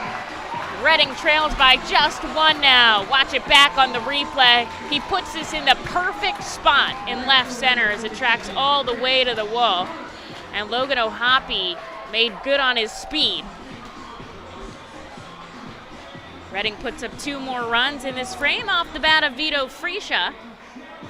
And they trail 4-3 now. Here's Chris Sharp with a runner in scoring position and 2 outs.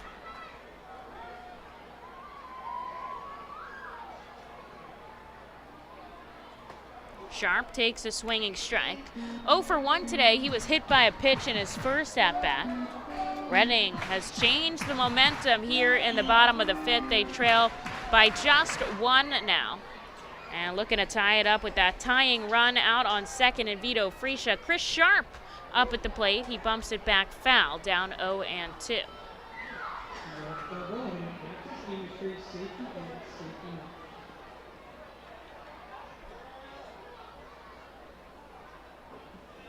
Disco Briscoe in front of me revving the crowd up. If you've been to a game, you know he is a fan favorite and getting us energized here at the ballpark. The 0-2, Sharp checks his swing. He does not go around. And there's a ball, close call. Jae-Young Kim down at first, making the final decision. Fresha shuffles off the bag with 2 outs. He'll be going on contact here.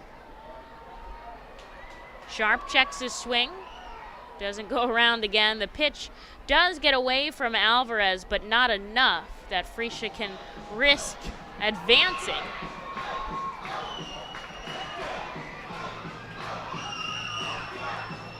And it's 2-2 now. Sharp's got the tying run out on second base. 2 outs here, bottom of the 5th. Reading's already put on 3 as Sharp stays alive with a foul ball back. Man, how eventful has this been? So Binghamton tacking on 1 in the 1st, 2nd, 3rd, and 5th? And Reading putting up 3 runs here in the bottom half. So everyone could do it differently and come up to the same result. Reading looking to tie it up. Sharp holds off on a pitch in the dirt. Very good at checking his swing for the 3rd straight time. He does not go around. He was down 0-2, and now the count is full.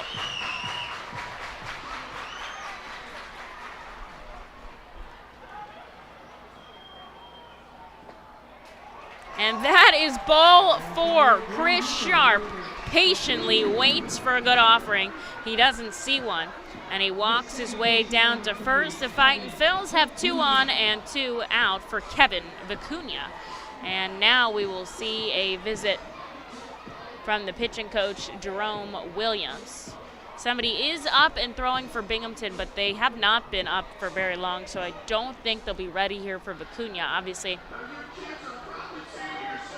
could be ready for the next batter. That's Trey Cobb, who's out in the bullpen right now.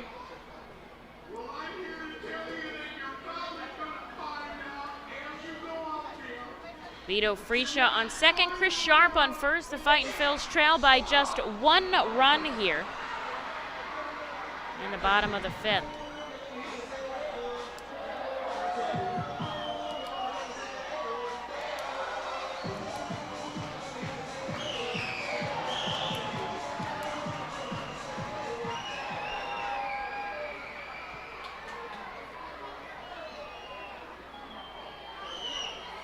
Pacuna, 1 for 2 in today's contest. Did get picked off at first earlier in the game. He takes the first pitch ball down and away.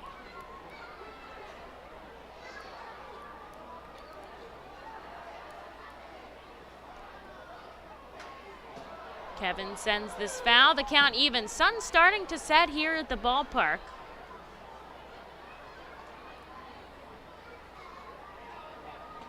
Playing under the lights in front of a big hometown crowd. I mean, there's nothing like it. There really isn't. 2 on, 2 outs. Vicuna drives this up the third baseline, but it's foul, and he'll move to 1 and 2. I was talking to Mickey Moniak after the game, and he was just saying how much he loves this ballpark. He was getting a little emotional when he was driving back here to start his rehab stint on Tuesday. You know, just has a lot of memories here. Of course, a great season in 2019.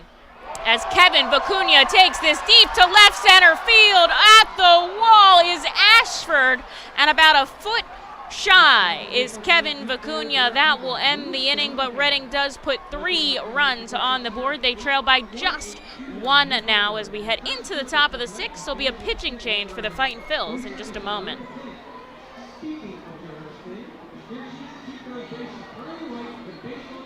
The award-winning Reading Hospital Tower Health Character Pool Party provides an unforgettable night out with your family and friends.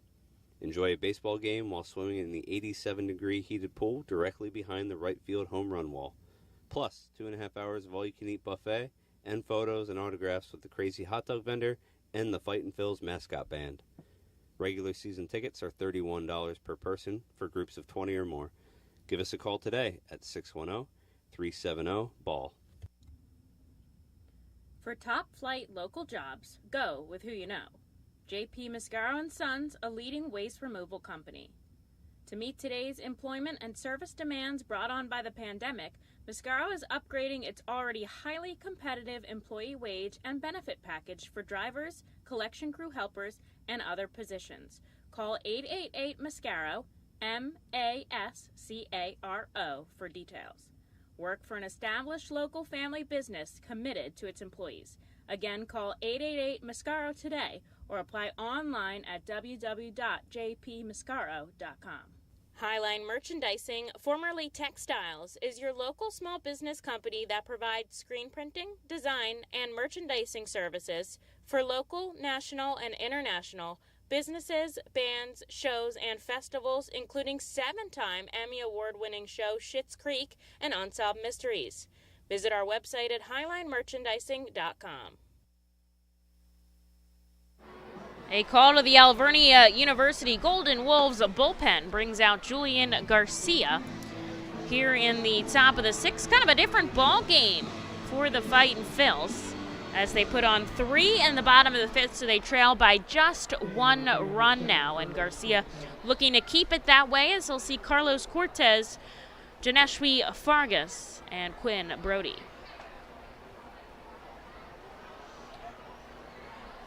Cortez struck out twice in today's game as he takes the first pitch ball from the righty and then a second one. Actually, neither of these 3 batters have gotten a hit today. Fargus did walk down to first and ended up scoring a run.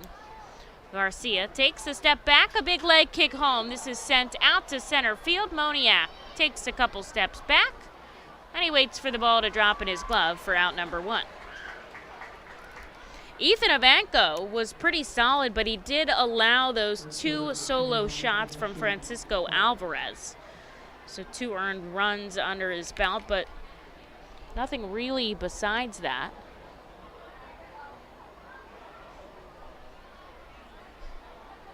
It's interesting when one batter is kind of your kryptonite.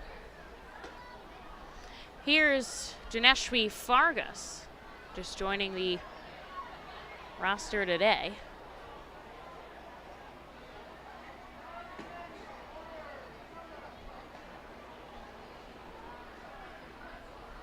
Two balls and no strikes.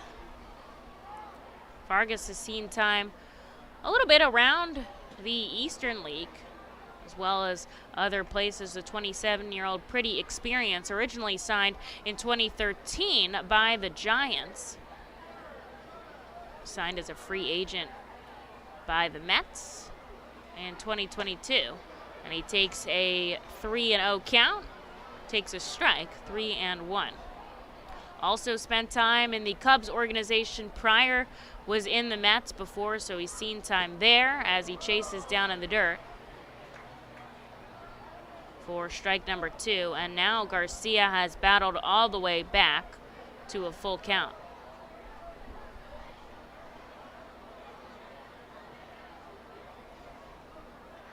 Here's the payoff pitch, fouled back. I guess we'll go again. So Fargus has certainly seen time in a couple different places. Started the season on Syracuse roster, then came down to Binghamton, back up to Syracuse, now down in Binghamton. Good news, there's not too far of a distance between those places as the payoff pitch comes in upstairs and Fargus can't hold off his swing. Garcia gets out number 2. And here is Quinn Brody now. Brody 0 for 2, a strikeout and a ground out. Reading has the momentum here and they're looking to keep it.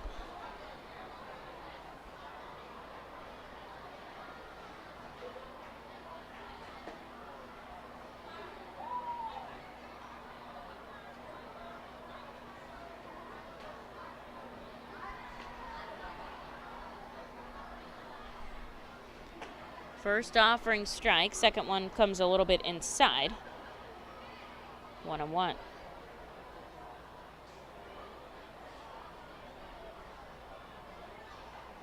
Garcia's got 2 quick outs as he misses upstairs, 2-1 the count. Infield, outfield, back deep. That wind still pushing out to left. As Garcia kicks and fires, popped up down the third baseline into the stands. It bounces all around, up around the seats. And he'll keep his count. Umpire's got to get some more balls.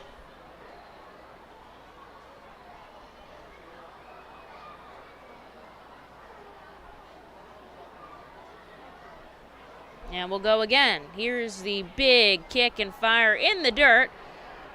A wild pitch for strike 3. And Garcia's able to pick it up. A bullet over to first as he trips over Ali Castillo. I think he takes a big deep breath after that play. The pitcher's fielding practice has been coming together these past few weeks for Reading. An interesting end to the inning, but Garcia ends up setting them down in order. So as we go to the bottom of the 6th, Reading trails by just 1 run here. There you are in the great wide open when you hear it. Dinner time. When you're hungry, you're not going to let 5,000 feet of mountain get in your way. And if they try, that's what Kia's lineup of exceptionally capable SUVs with available all-wheel drive is for. The Telluride, Sorento, Sportage, and Seltos are how you know we take this pretty seriously. The SUVs and the dinner. Hurry into your local Kia dealer today. Kia, movement that inspires. Visit kia.com for details. Always drive safely. Feasers Incorporated, a family-owned, full-line food service distributor located in central Pennsylvania. Services restaurants, sporting facilities, theme amusement parks, healthcare facilities, educational facilities, and other institutions throughout Pennsylvania and the Mid-Atlantic region. For over 100 years, Feasers and its employees have committed themselves to making customer service their highest priority. Feasers works hard to provide customers with the products they require, delivered by their helpful fleet drivers. Feasers is large enough to serve and small enough to care. For more information, call 800-326-2828 or Feasers.com. The Reading Fightin' Phils are proud to partner with the Berks County Mental Health and Developmental Disabilities Program.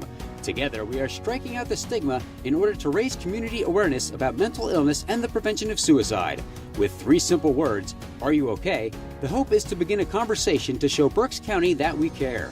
Suicide affects and hurts everyone, but help is here, and we'll work together to help raise awareness about suicide and identify what we can do as a community to prevent it. People in need of assistance and support should call Crisis Intervention at 610-236-0530. That's 610-236-0530. Well, they let Jose Budo go 96 pitches, which is the farthest I've seen a starter go pitch count-wise here. And he will hand the ball over to Trey Cobb as Salgazzo steps in. A first pitch, a ball. Reading scored 3 runs in the bottom of the 5th inning to make this a 1-run contest. Garcia faced the minimum in the top half, so the Fightins will have an opportunity to tie it up here, as it is Salgazzo, and then back to the top of the order with Moniak and Castillo. Reading was 1 batter away from batting through the order in the 5th, as Sal takes ball number 3 outside.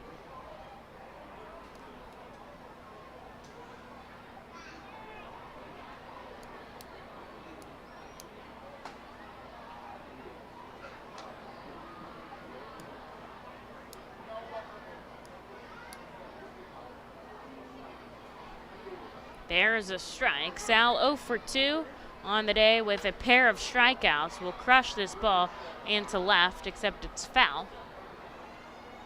And the count is now full.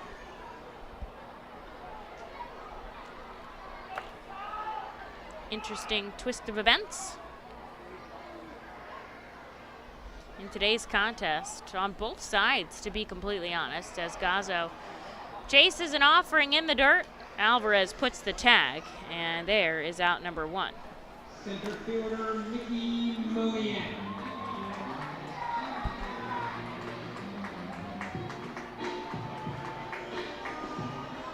Mickey Moniak comes up for the 4th time today, 1 for 3.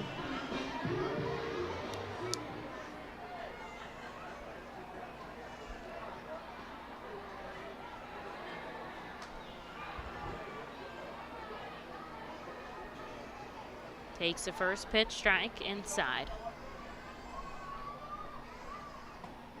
There's a second one.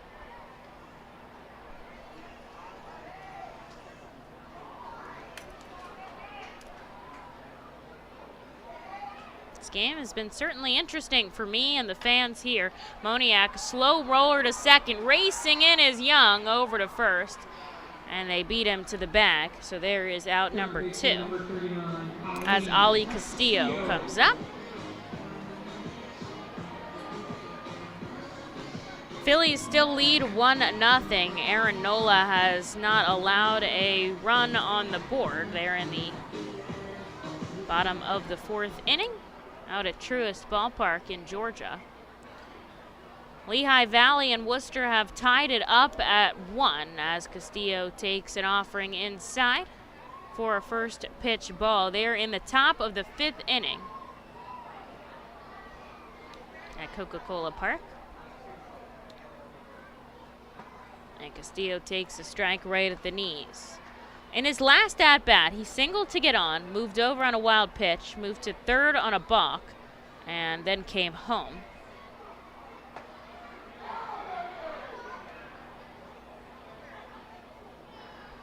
Very eventful trip around the base pass for Castillo.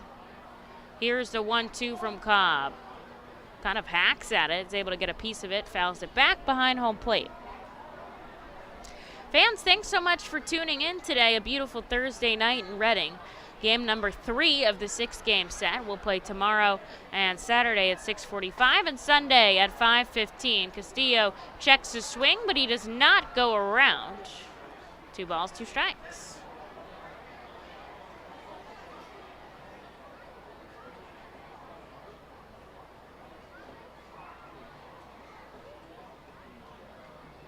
Castillo with a very open stance. Left foot behind the right foot. Drives it back to the pitcher. An underhanded toss over to first in a 1-2-3 frame for Cobb in relief. Will send us on to the 7th here in Baseball Town. Binghamton 4, Reading 3. Join us as we celebrate Reading's Hispanic and Latino culture during 12 Friday home games this season. With Savage 61 Fiesta Fridays presented by eXp Realty, Breakthrough Beverage, Humane Pennsylvania, Origlio Beverage, and Mal Beer.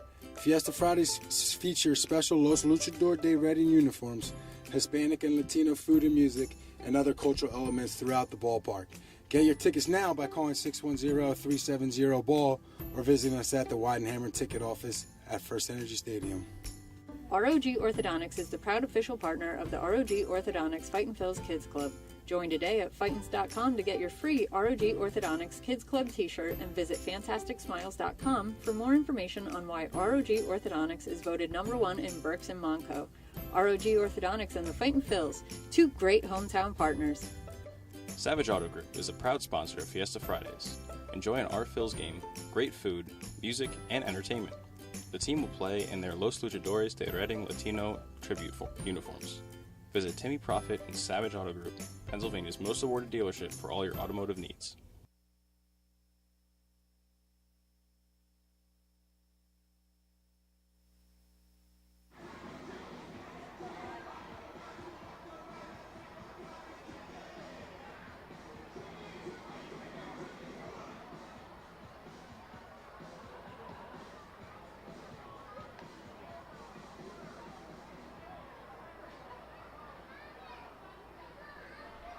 Into the 7th inning at Baseball Town. Binghamton leads 4 runs on 5 hits. Reading 3 runs on 6 hits. Top of the 7th, Julian Garcia out for another inning of work. He faced the minimum in his last inning. What can he do here against Vasquez, Ashford, and Young? On the first pitch he sees, Vasquez lofts this into left field. It drops in front of Fresha for a base hit. And Binghamton has a runner on and nobody out for Zach Ashford.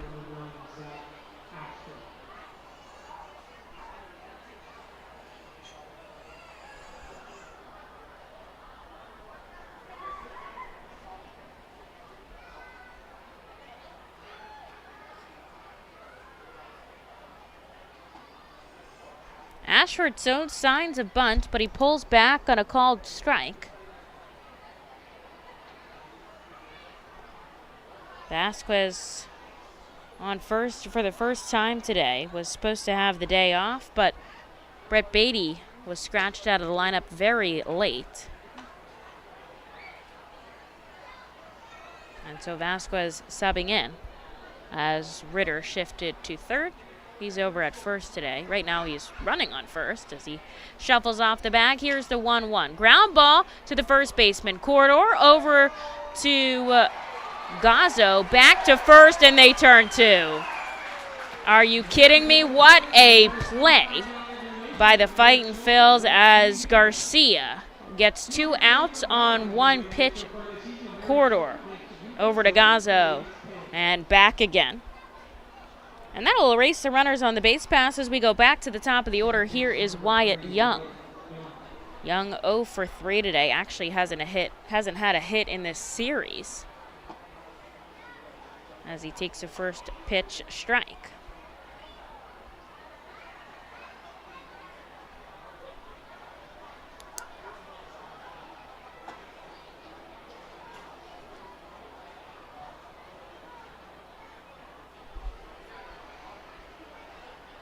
Garcia looking really settled tonight, not phased as the righty comes way inside.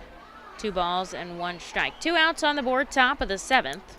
When Reading comes to bat in the bottom half, they'll have the heart of the order in Corridor, Ohapi, and Ortiz. But first, Garcia has to get us through the 7th.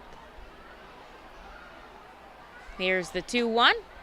Hits the outside corner. 2 balls, 2 strikes.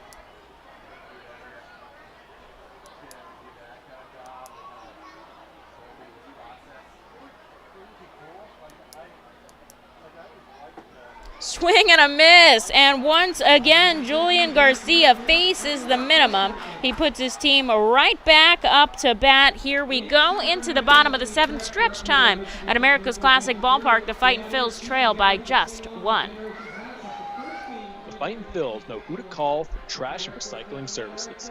A proven winner, J.P. Mascaro & Sons. The industry leader for over 50 years. Trust the familiar Mascaro Blue Elephant to provide dependable, quality service for your home or business. That's J.P. Mascaro & Sons, one of the top companies in its industry. Trash and recycling services for home, business, and industry. We are hiring and have open positions in Berks County. Check our website for open positions at jpmascaro.com or call 1-888-MASCARO. J.P. Mascaro & Sons, ready to serve you. Burke's Packing is a family-owned and operated meat processor located here in Reading, specializing in hot dogs, ham, specialty meats, and more. Burke's Packing provides America's classic ballpark with quality products, including the highly acclaimed flat-top grilled hot dog. Join us for Burke's Packing Sunday Family Fun Days at Sunday home games all season long at FirstEnergy Stadium. Lidl is a normal grocery store with aisles and shelves and high-quality groceries. But only Lidl has really low prices. Like so low they're too good to be true. But true. Lidl, suspiciously low-priced groceries. The winners are Frank Cebulski, Dooley Inset, and Dora Soleil. Again, Frank Cebulski, Dooley Inset, Dora Soleil. You can claim your prizes at the Heck Residential Customer Service booth.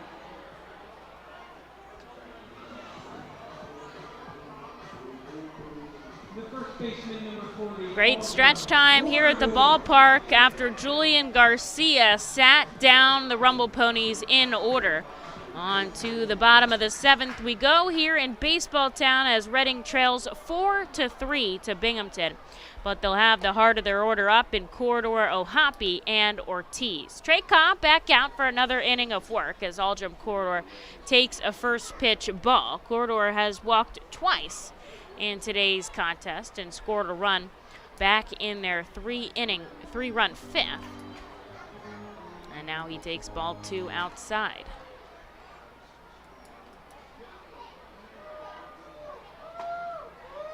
This time, Cobb hits the outside corner, 2-1. Cobb was drafted in the 8th round in 2017 as he hits the knees. Comes into today's game with a 0.55 ERA, which obviously is very impressive. The righty. Kind of a sidearm slot as Ali Castillo pokes it the opposite way. Reading's going to start off this inning with a base hit as Corridor gets himself down to first safely. The Fightin' Phils have the tying run on the base pass here for Logan Ohapi, and nobody out. What a good piece of hitting from Aldrum just to push it in the hole.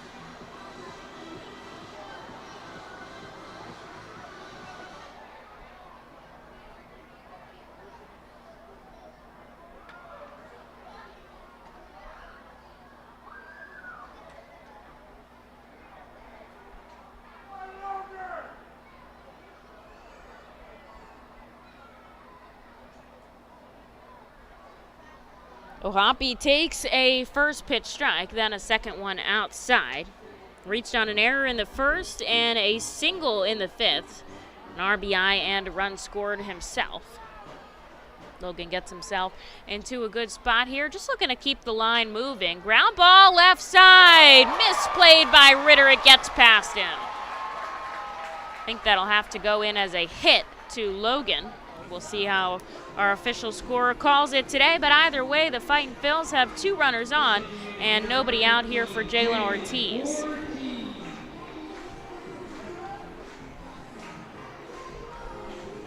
Tying run out on second, the go-ahead run on first here for the Reading Fightin' Phils, and Ortiz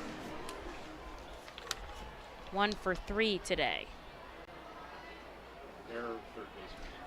And they are going to tell me error on the third baseman. So Logan's reached twice on an error today. I should just really wait till talk until Josh tells me things. Appreciate our official scoring team here as Ortiz swings and misses for strike number 2.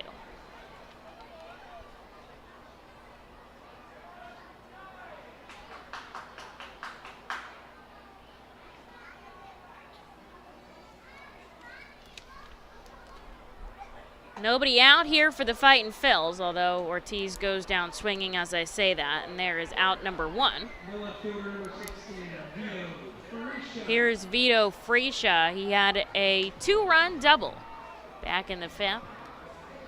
Looking to keep the line moving here for the Fightin' Phils. They trail 4-3. They've got Corridor on second and Ohapi on first.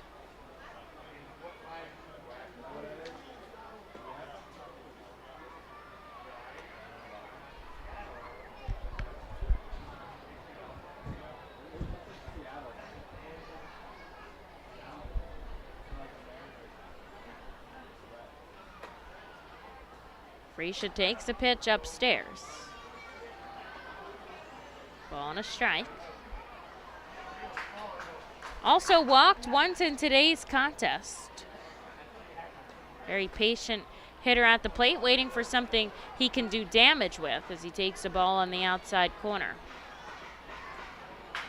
Lots of kids still playing out in the pool and right.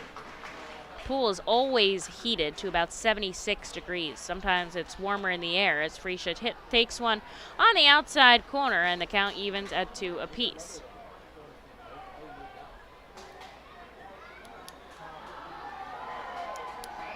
Crowd starting to make some noise here at the ballpark.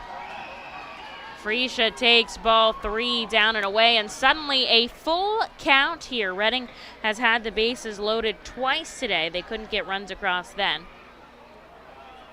As Fresha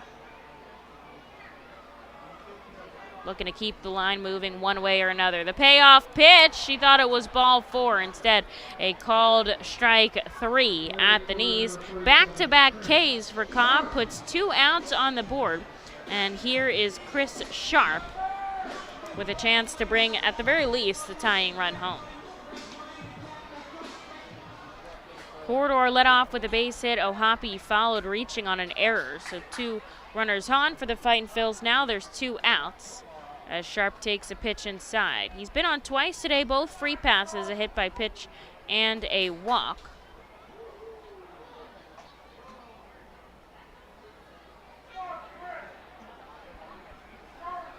Cobb looks back at second. Now he comes home. This time it's outside to Sharp. 2-0.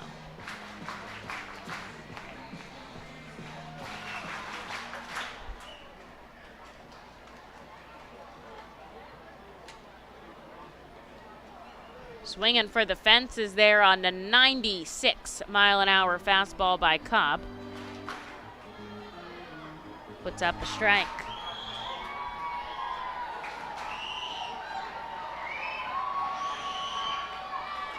Sharp takes one above the letters. 3-1. The count following Chris will be Kevin Vicuna, who's anxiously waiting in the on-deck circle.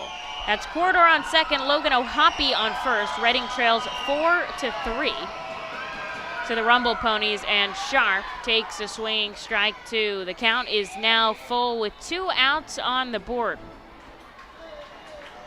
Still some baseball left, but certainly moving into the back part of this ball game. Cobb looks back at second. Here's the payoff pitch. Sharp fouls it back. We'll do it again. Phillies still lead 1-0. They're in the bottom of the 5th, and Atlanta, Aaron Nola still out on the mound. Lehigh Valley has taken a 1-run lead. Scott Kingery drove in Dalton Guthrie. Top of the 6th, the Iron Pigs lead 2-1. Here in Reading, Binghamton leads 4-3. Reading has the tying run out on second. 2 outs. The payoff pitch to Chris Sharp is in the dirt.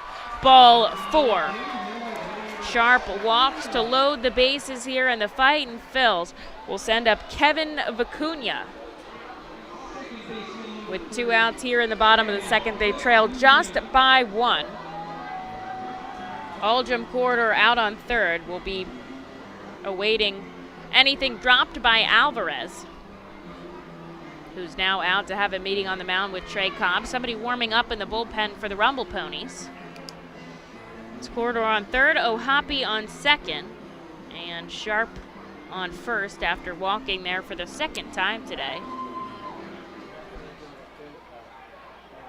Andrew Edwards is warming up in the bullpen for Binghamton. But first, Trey Cobb here to Kevin Vicuna. First offering sent foul. Vicuna 1 for 3 today. Had a very, very long fly ball his last time up. I would say a foot away from going over. In the righty batter's box, sends another one foul, down 0-2. 2 strikes and 2 outs. The Fightin' Phils are going on contact. The bases loaded here with 2 outs in the bottom of the 7th. Reading trails by just 1. The 0-2 outside to Vicuna. and he stays alive.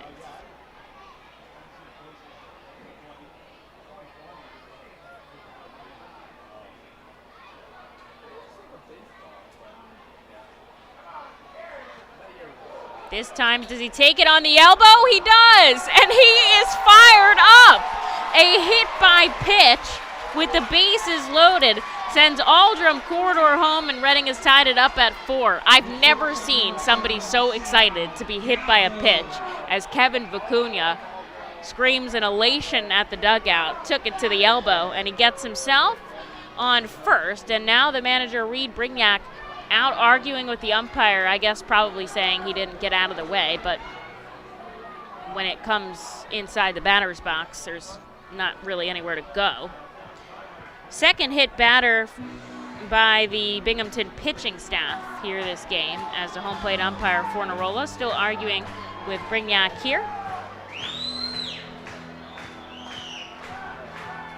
O'Hoppe advances to third, Sharp at second, and Vicuna at first. Sal Gazzo comes up for the second time today with the bases loaded. The go-ahead run on third for the Fightin' Phils here. They've tied it up at 4 apiece. Gazzo pokes it down the left field line. Oh, it's foul. Logan certainly looking for anything to get past Alvarez.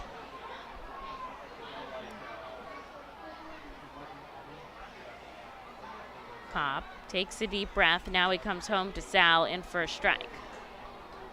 Reading has had the bases loaded too many times in the past 2 games not to score a run.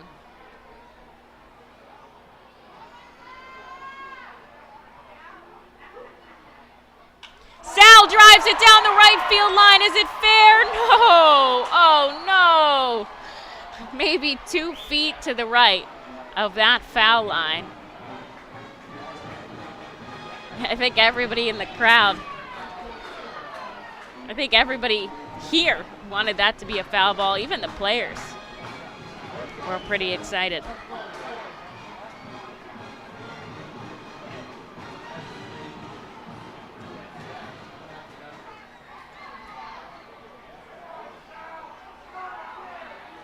So Sal comes back in with an 0-2 count. 2 outs. This one, a back foot slider, misses. 1 ball and 2 strikes. That's O'Hoppe on third, Sharp on second, and Vicuna on first. The bases loaded with 2 outs here, bottom of the 7th. Reading has already tied it up at 4 apiece in this half inning.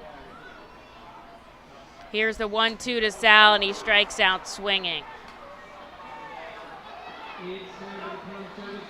Well, Reading ties it up in the bottom of the 4th inning. A hit by pitch on Kevin Vicuna brings home Aldrum Corridor. It is 4-4 as we go into the top of the 8th. We'll see who comes out of the bullpen to throw for the Fightin' Phils. Gear up for Fightin' Phils season. Visit the Brentwood Industries Fightin' Phils team store at FirstEnergy Stadium, or check out our online store 24 hours a day, 7 days a week at rphils.com/shop.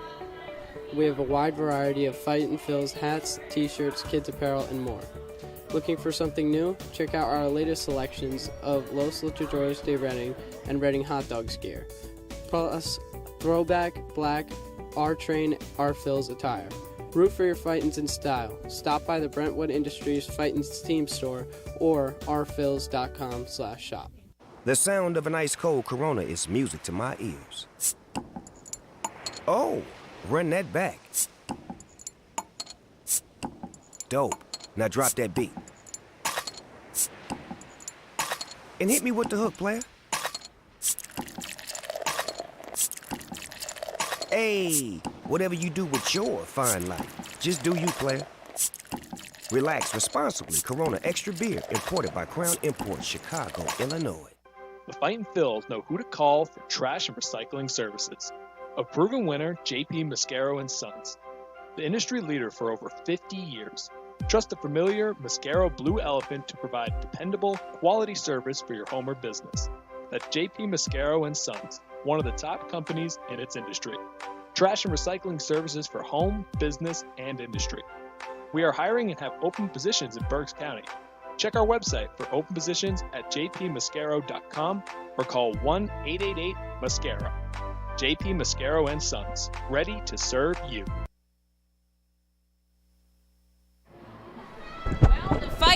The Fightin' Phils have tied it up in the bottom of the 7th inning. A hit by pitch drove an Aldrum corridor, so it's 4-4 here as we head into the top of the 8th. We'll make a call to the Alvernia University Golden Wolves bullpen as Billy Sullivan will step onto the mound. He'll see Alvarez, Mauricio, and Ritter. Alvarez has had 3 hits tonight, including back-to-back home runs in his last 2 at-bats, so we'll see what Sullivan can do with him. But I also have a special guest on with me here for the top of the 8th. It is Chris, the Dean of Students, Doctor. I could refer to you as Doctor. That's true. Dr. Metzler, the Dean of Student Services and the Director of Athletics at Thaddeus Stevens College of Technology. Thanks for joining me. Quite a title. Well, thank you very much. And this is sharply grounded deep in the hole at short. Gazzo tries to put a glove on it, but he can't. And the Rumble Ponies will start off the inning with a base runner as Alvarez 4 for 4 today. Just can't get that guy out. But it's know. great Oh to my be here. gosh. Beautiful night at the ballpark. Beautiful place to come and enjoy baseball. Well, I'm glad you're able to get out with us. You guys have been such a long-standing partnership with us, and what a beautiful night for a game. So I'm glad you guys are able to get out and enjoy it as Mauricio takes a first pitch, swinging strike. So you've also had a very long history with not only us but with Thaddeus Stevens. You kind of morphed into a couple different positions. Yeah, I started as a counselor, and in 19 years now I'm the Dean of Student Services, and it's been a great journey for me down at the college. Really have enjoyed it. That's a called strike 2 to Mauricio. Sullivan looking for his first out here. I think it's awesome that you started in counseling because I feel like that really must help students relate to you really well and ground you as this has popped up on the left side of the infield. Gazzo's able to make the catch. Alvarez remains at first, and there's number 1 for Ritter. Do you feel like that's helped you? Yeah, it definitely has helped me. I think we're all about serving the students and getting to know them as people. They're part of our family. We want to help them grow as individuals and get those good jobs. So, yeah, I think that experience as a counselor has really helped me relate to the students, their needs, and really the barriers to their success so we can navigate through college because it's hard. Definitely is, especially with so much going on, and you now specifically work in athletics, which is kind of a whole nother level. Obviously a lot of these players out on the field were student athletes in college. I was a student athlete in college, so I understand the grind and the mentality of that. How do you kind of help students navigate that? Well, I think it's really about time management. Yes. And being committed to doing the right thing. So that's hitting the books, making sure you're healthy, getting your sleep. And then just focusing on the job at hand. The 1-1 by Sullivan is missed by Ritter, and the count moves to 1-2. Yeah, just managing, what you have to do to be successful that day, rather than trying to project long term. Just taking it day by day and doing your responsibilities. Billy kicks and fires, slow roller down to third base. It bounces foul, and we'll go again. 1 out, a runner on first. The ball game is tied at 4. I think something that sometimes people forget about is that in order to play college athletics, you actually have to be a good student because you can't be eligible to play without a certain level of grade point average. Correct, right. You have to have a 2.0 GPA to be eligible. We expect more of our students. Matter of fact, we had our largest number of Dean's List students on the football team this year, so that's what's critical. Get the grades, then you have the opportunity to play. Sullivan misses in the dirt here. The count moves to 2-2. So you've spent kind of a lot of time there. How have you seen the university, the school kind of change with the progression of time? Well, we've been able to expand the college. When I started, we had 400 students. Now we have 1,200 students. We've added a lot of programs, a lot of success in getting kids Here's jobs. the 2-2 off the foot of Sullivan. He picks it up on the back of the mound and a bullet over to first. What a play by the pitcher to make out number 2. Alvarez shifts to second, but there's 2 away here for Carlos Cortez in a tied ball game, top of the 8th.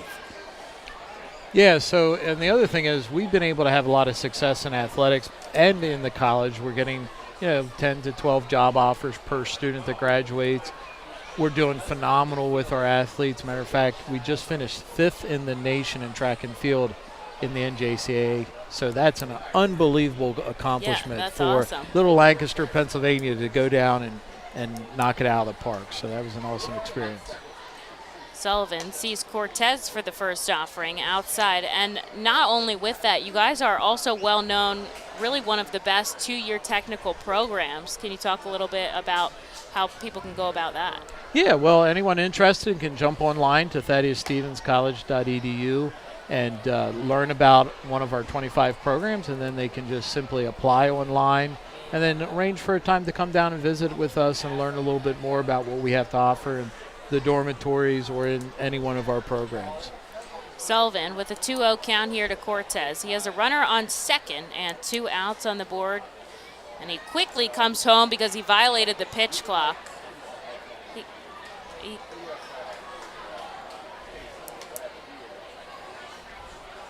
That is the second balk we've seen today. That's an interesting call. That was very interesting because he was already delivering the pitch.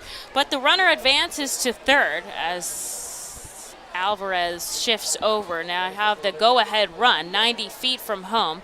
And Cortez up at the plate with a 2-0 count. That pitch did not count. And now he's going to have to work very hard here not to allow the go-ahead run to cross. So, okay, what would you say is your most popular field? Well, I think it's tight between HVAC and the electrical program, just the amount of jobs, and it fills up immediately as soon as we open up in August for applications to come in. It seems like it fills up the next day. So those are the two that I'd say are neck and neck. Here's the 2-1. A high fastball out of Billy, gets to 94, and a big swing and a miss by Cortez makes the count 2-2. 2 outs here. Top of the 8th inning. We are knotted up at 4 runs and 7 hits apiece. Alvarez out on third. Here's the offering by Billy. It's fouled back into the net behind home plate. Will go again. What would you say is your least known major? Well, we just added civil engineering, so that might be the one that people don't know about. So that's the freshest. I think that, and also we have pop up, shallow left center backing up Gazzo. He makes the catch, and Sullivan gets out of the inning clean. On to the bottom of the 8th we go, tied at 4. And just want to thank Dr. Metzler for joining me today. You can visit the website of Thaddeus Stevens to get more information and learn about all their programs. Yes, thank you very much. It's great to be here, and go Phillies.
Billy Sullivan Billy Sullivan got out of the inning clean in the top of the 8th despite a runner getting all the way to third base. And now we enter the bottom of the 8th, tied at 4.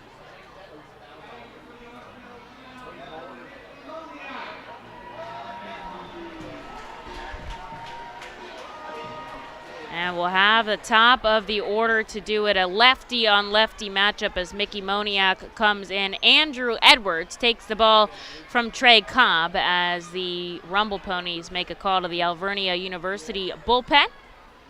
Edwards comes on the outside corner, a called strike to Moniak, 1-1. He's 1 for 4 on the night, a single in the 3rd. Anybody that steps up to the plate for Reading will represent the go-ahead run, as Moniak behind the pitch, 1-2.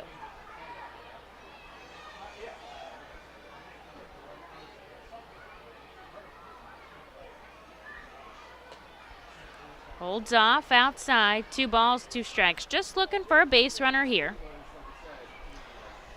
Both teams, 4 runs and 7 hits. Binghamton has made 2 errors, and they've made a couple of other little miscues as Moniak, bumped back out of the lefty batter's box, and the count is now full.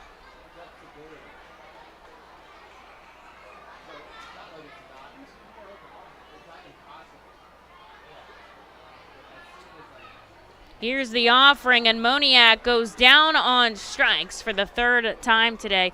Reading has out number 1 here to start off the 8th for Ali Castillo. Ali scored a run in the 5th.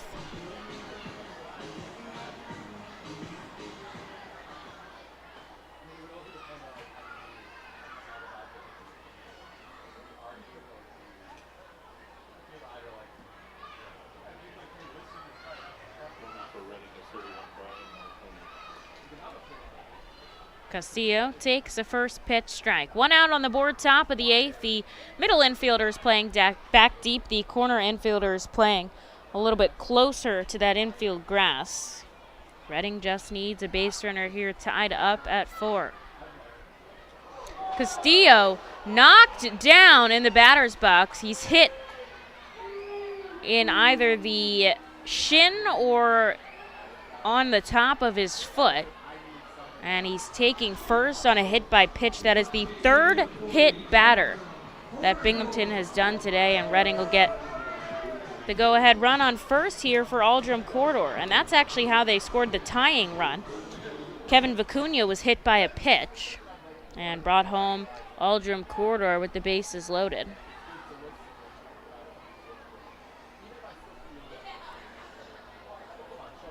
So here's Aldrum Corridor, has been on 3 times today and scored twice. Come up in the lefty batter's box.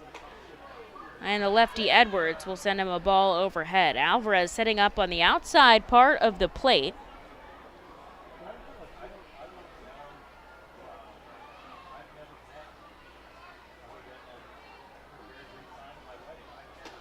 And this one's upstairs. 2 balls, no strikes. Reading warming Brian Marconi here. Obviously a very tight ball game. Looking, of course, to get a run here and then send Marconi in for a save situation in the 9th. That would be best case scenario. That's what I'm rooting for. I mean, we could put on a lot of runs and that is not a save situation, but looking for at least 1 as Aldrum Corridor takes 3 straight balls. Nobody wants to pitch to him today. He's walked twice already.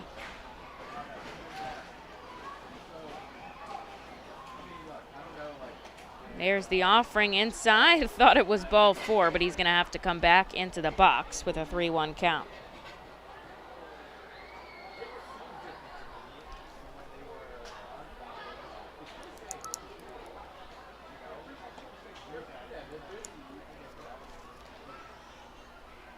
And that is ball 4 on the outside corner. So Corridor walks down to first for the 3rd time today. Castillo shifts to second, and the Fightin' Phils have a runner in scoring position for Logan O'Hoppe. An RBI single in the 5th. He's also reached twice on errors.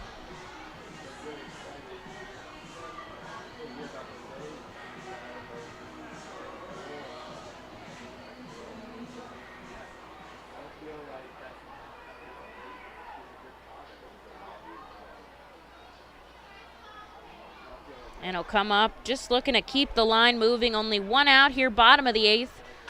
4-4, ground ball left side, 5-4-3. A double play.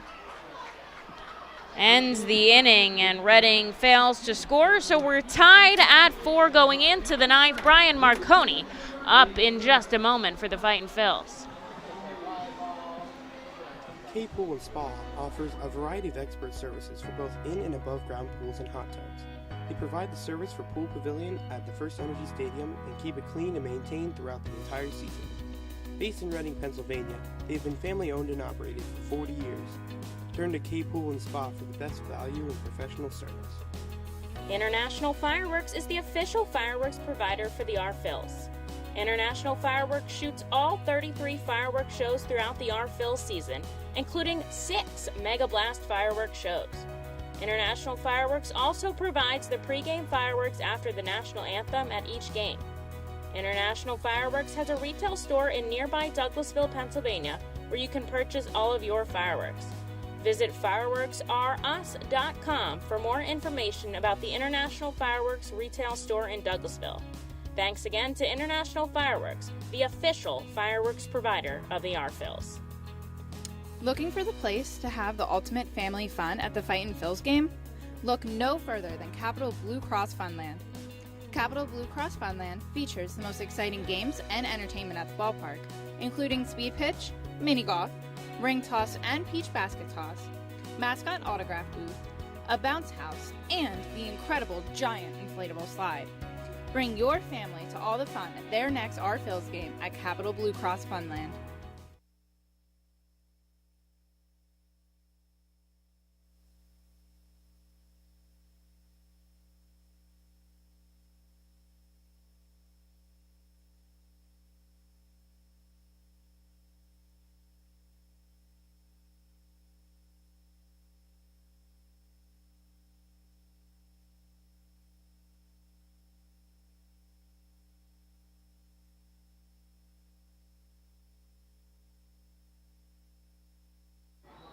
Brian Marconi has some work to do here as we are tied up at 4 runs and 7 hits apiece. In the top of the 9th inning, Marconi called upon to face Fargus, Brody, and Vasquez here. Reading will have to walk it off in the bottom half, if possible.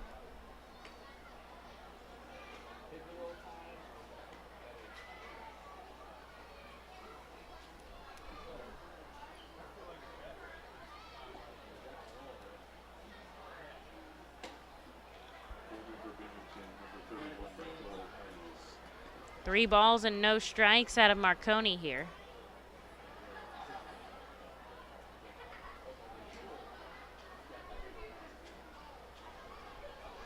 The lefty comes home, and there is ball 4. So walks Fargus, which is a tough move to make in the 9th because Fargus was walked once already today and stole 2 bags and then came home on a wild pitch. Now Marconi's been known to take ground balls really well, and that could work out for him here.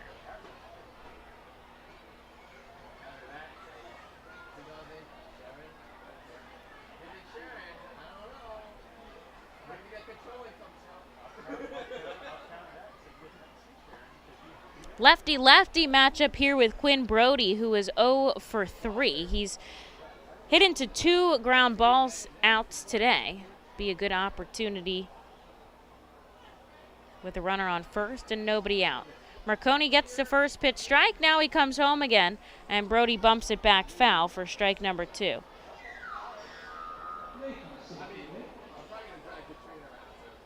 Fargus is certainly taking quite a lead off the bag, but scurried back. The lefty Marconi has good vision of first base. Looking at the batter, here's the 0-2.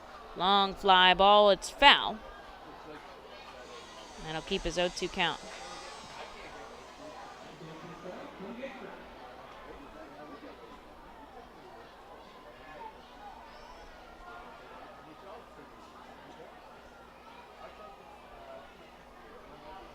Marconi deals slowly off the bat. Castillo gobbles it up onto first. There's just not enough time for two. It wasn't sharply hit. Fargus will move to second, but there is one out on the board now here for Jeremy Vasquez. Vasquez 1 for 3 today. Had a hit his last time up, but was retired with a double play. Couple of lefties here in the bottom of the order, which Marconi can deal really well to.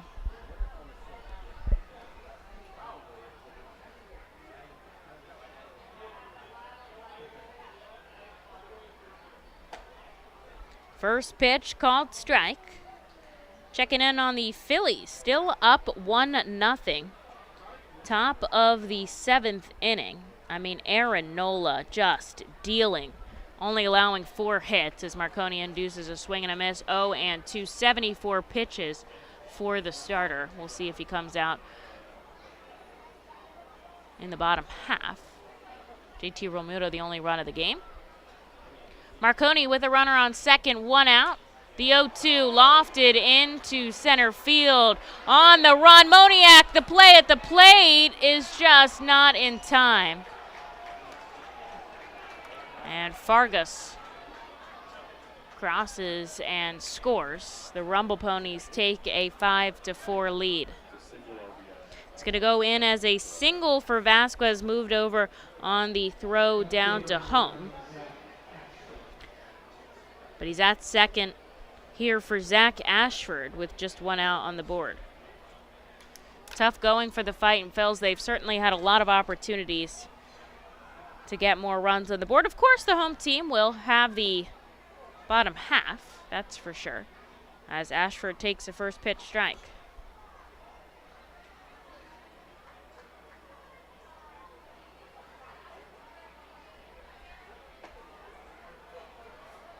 There's a pitch outside.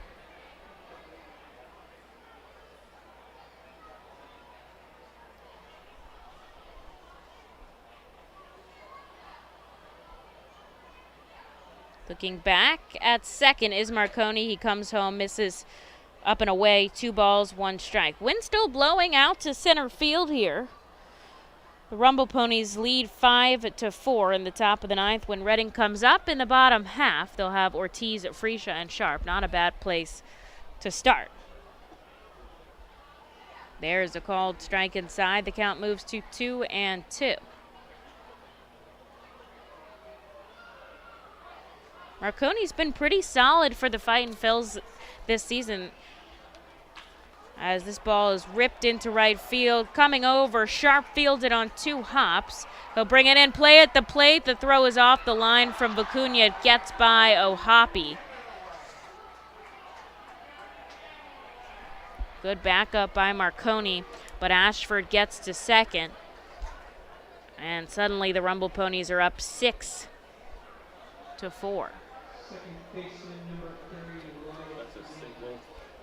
Single and advanced on the throw as well. And they're going to put an error on Vicuna that allowed him to move over to second. Not a good throw by Kevin. That allowed it to get past Logan. Wyatt Young fouls a ball back behind home plate into the stands. I was going to say about Marconi before is that there's only, prior to this game, he's had 13 appearances this season. He has been scoreless in 11 of them. Well, that will change tonight, but that's still very impressive. That is still really impressive. 11 of 14 in scoreless appearances.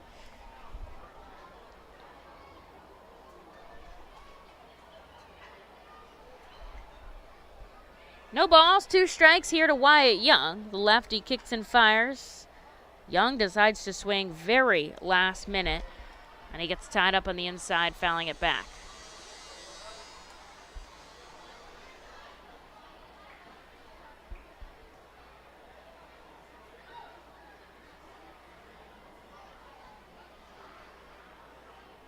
Marconi looks back at second, takes a deep breath. The 0-2. Ground ball, slow roller to Vicuna. Backhands it over to first.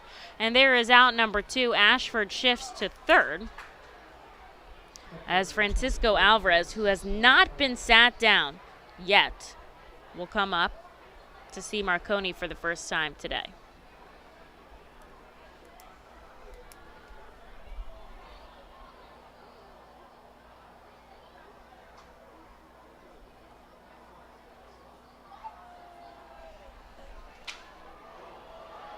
Pop up down the right field line. It's going to end up on top of the dugout suite. Strike number 1. Good thing that thing has a roof down the first base line.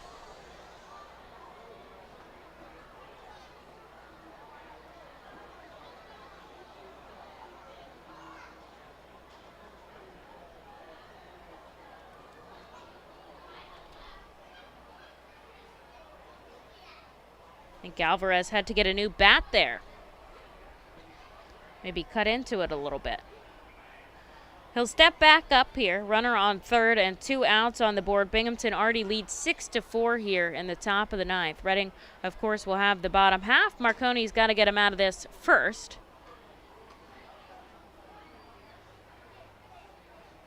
Sends Alvarez a first pitch ball. Certainly going to be very careful. He's had 2 home runs, a single and a double. Takes another offering outside, 2-1.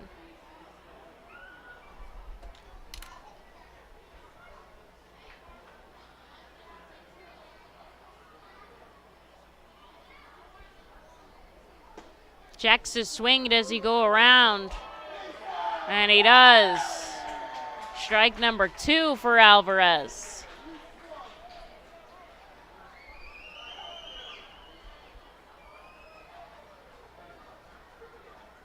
The Rumble Ponies have taken a 2-run lead here in the top of the 9th inning. Baseball under the lights in Reading, Pennsylvania. Here's the 2-2 from Marconi. Another foul back by Alvarez. Hits the roof. And he'll keep going.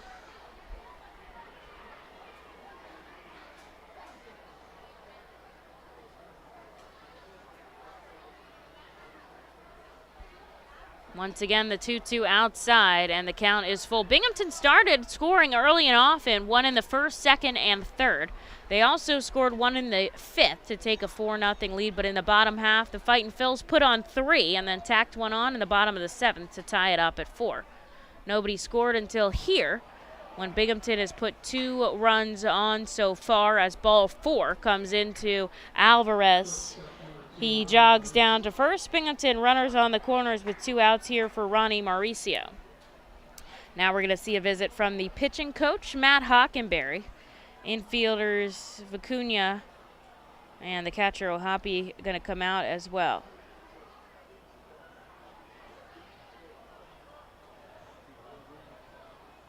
Just giving him some time to take a deep breath. Marconi more than capable of getting out of this game.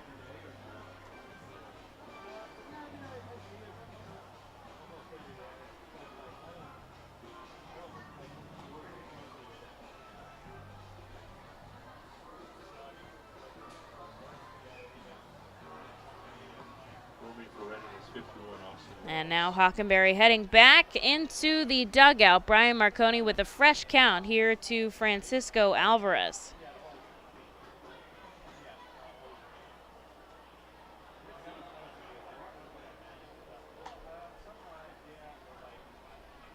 Alvarez down at first with a walk. Ronnie Mauricio up at the plate. Runners on the corners and 2 outs. Mauricio sends this one right back into the stands.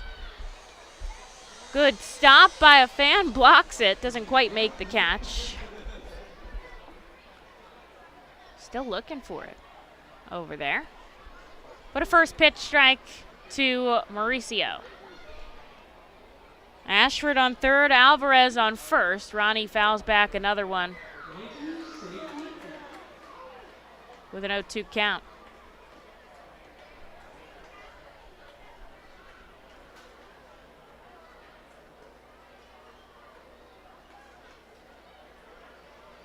Marconi kicks and fires, fouled back again.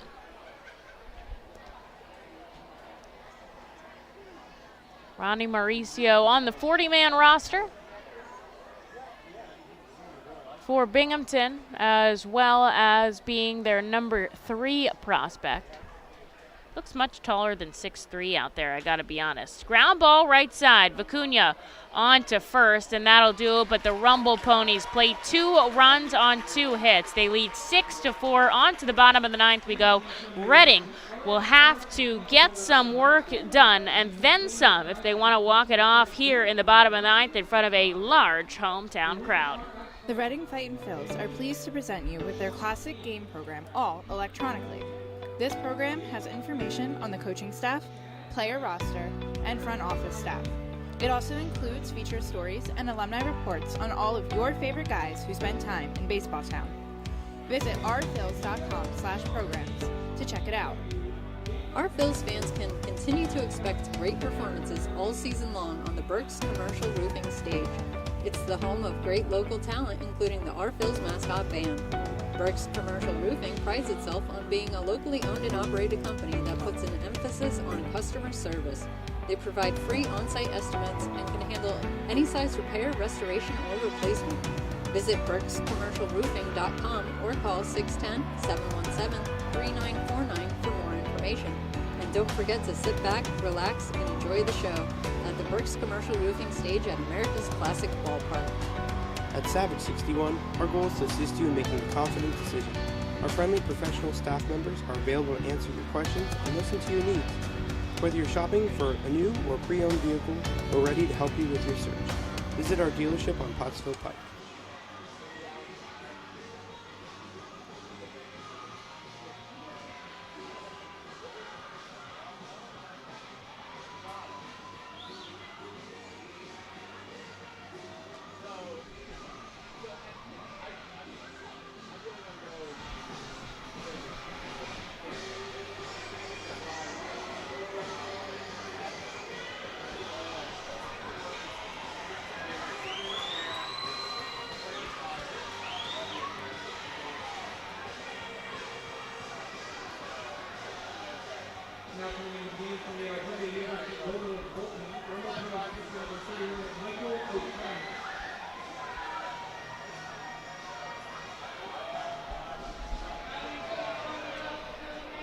Bottom of the 9th inning here in Baseball Town. Reading trails 6-4 after Binghamton put 2 on in the top of the 9th. So clearly possible for the Fightin' Phils to do so as Jalen Ortiz steps in and takes a first pitch strike as the Rumble Ponies make a call to the bullpen as Michael Otanez kicks and fires. Ortiz, a swinging strike 2. He hits 100 miles an hour there on the radar gun. I think the first triple-digit pitcher that we've seen. Ortiz 1 for 4 today. Reading has 3 outs here in the bottom of the 9th to get at least 2 runs as Otanez strikes out Jalen Ortiz on a 102-mile-an-hour fastball. Obviously no confirmation on the accuracy of that radar gun as Vito Fresha steps up. Reading tied it up in the bottom of the 7th inning, but Binghamton took the lead on 2 hits and 2 runs in the top of the 9th. Otanez comes above the letters, ball 1. Fresha had a big 2-run double in the 5th, part of a 3-run inning. Ground ball left side, Mauricio over to first, and there's 2.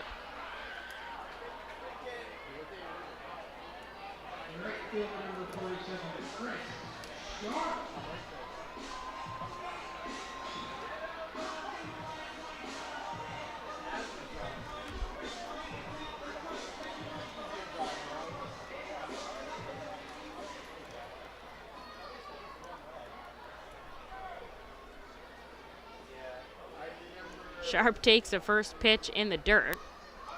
Ball 1. Doesn't even look like he was honestly going to swing at it, no matter what it was. Guess he just knew that well. Now he gets set up, bat on the right shoulder. Here's the offering by Otañez. Ball 2.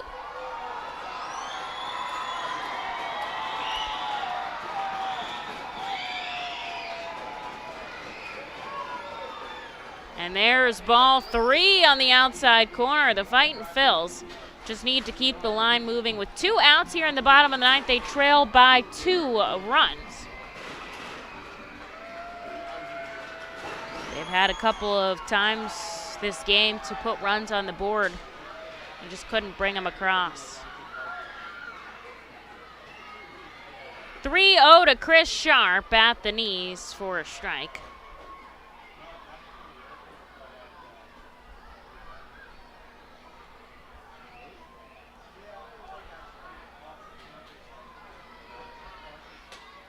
And there's ball 4, this time inside. Redding gets a base runner, and Kevin Vicuna comes up, representing the tying run at the plate here. Sharp walked 3 times today. Very impressive. As he's down on first, here's Kevin Vicuna with 2 outs.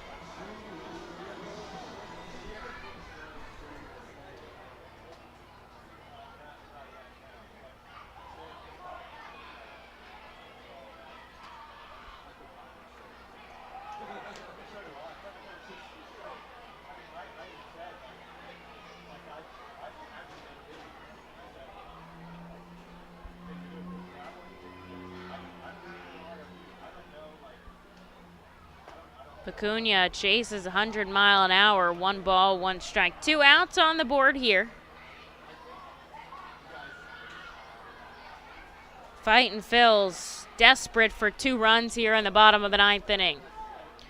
Otañez looks down and up. Vicuna sends it down the right field line, but it's foul, and he's down to his final strike.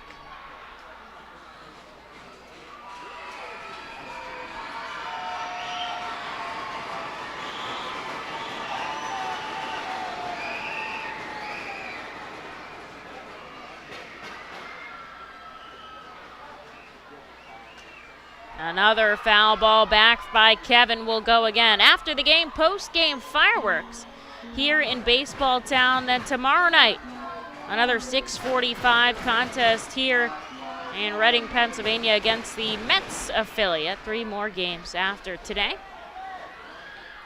Reading's got a runner on first. 2 outs here. They trail by 2 in the bottom of the 9th. Kevin Vicuna goes down swinging on 102 miles an hour. Stunned by Otañez, and that will do it here in the bottom of the 9th. Reading falls 6-4 in an impressive contest by both sides, and they drop to 2-1 on the series. But don't worry, 3 more games here in Baseball Town this week. We'll see you tomorrow night at 6:45. Fans, thanks so much for joining me today. Emily Messina bringing you all the action from America's Classic Ballpark as the Reading Fightin' Phils fall 6-4 to the Binghamton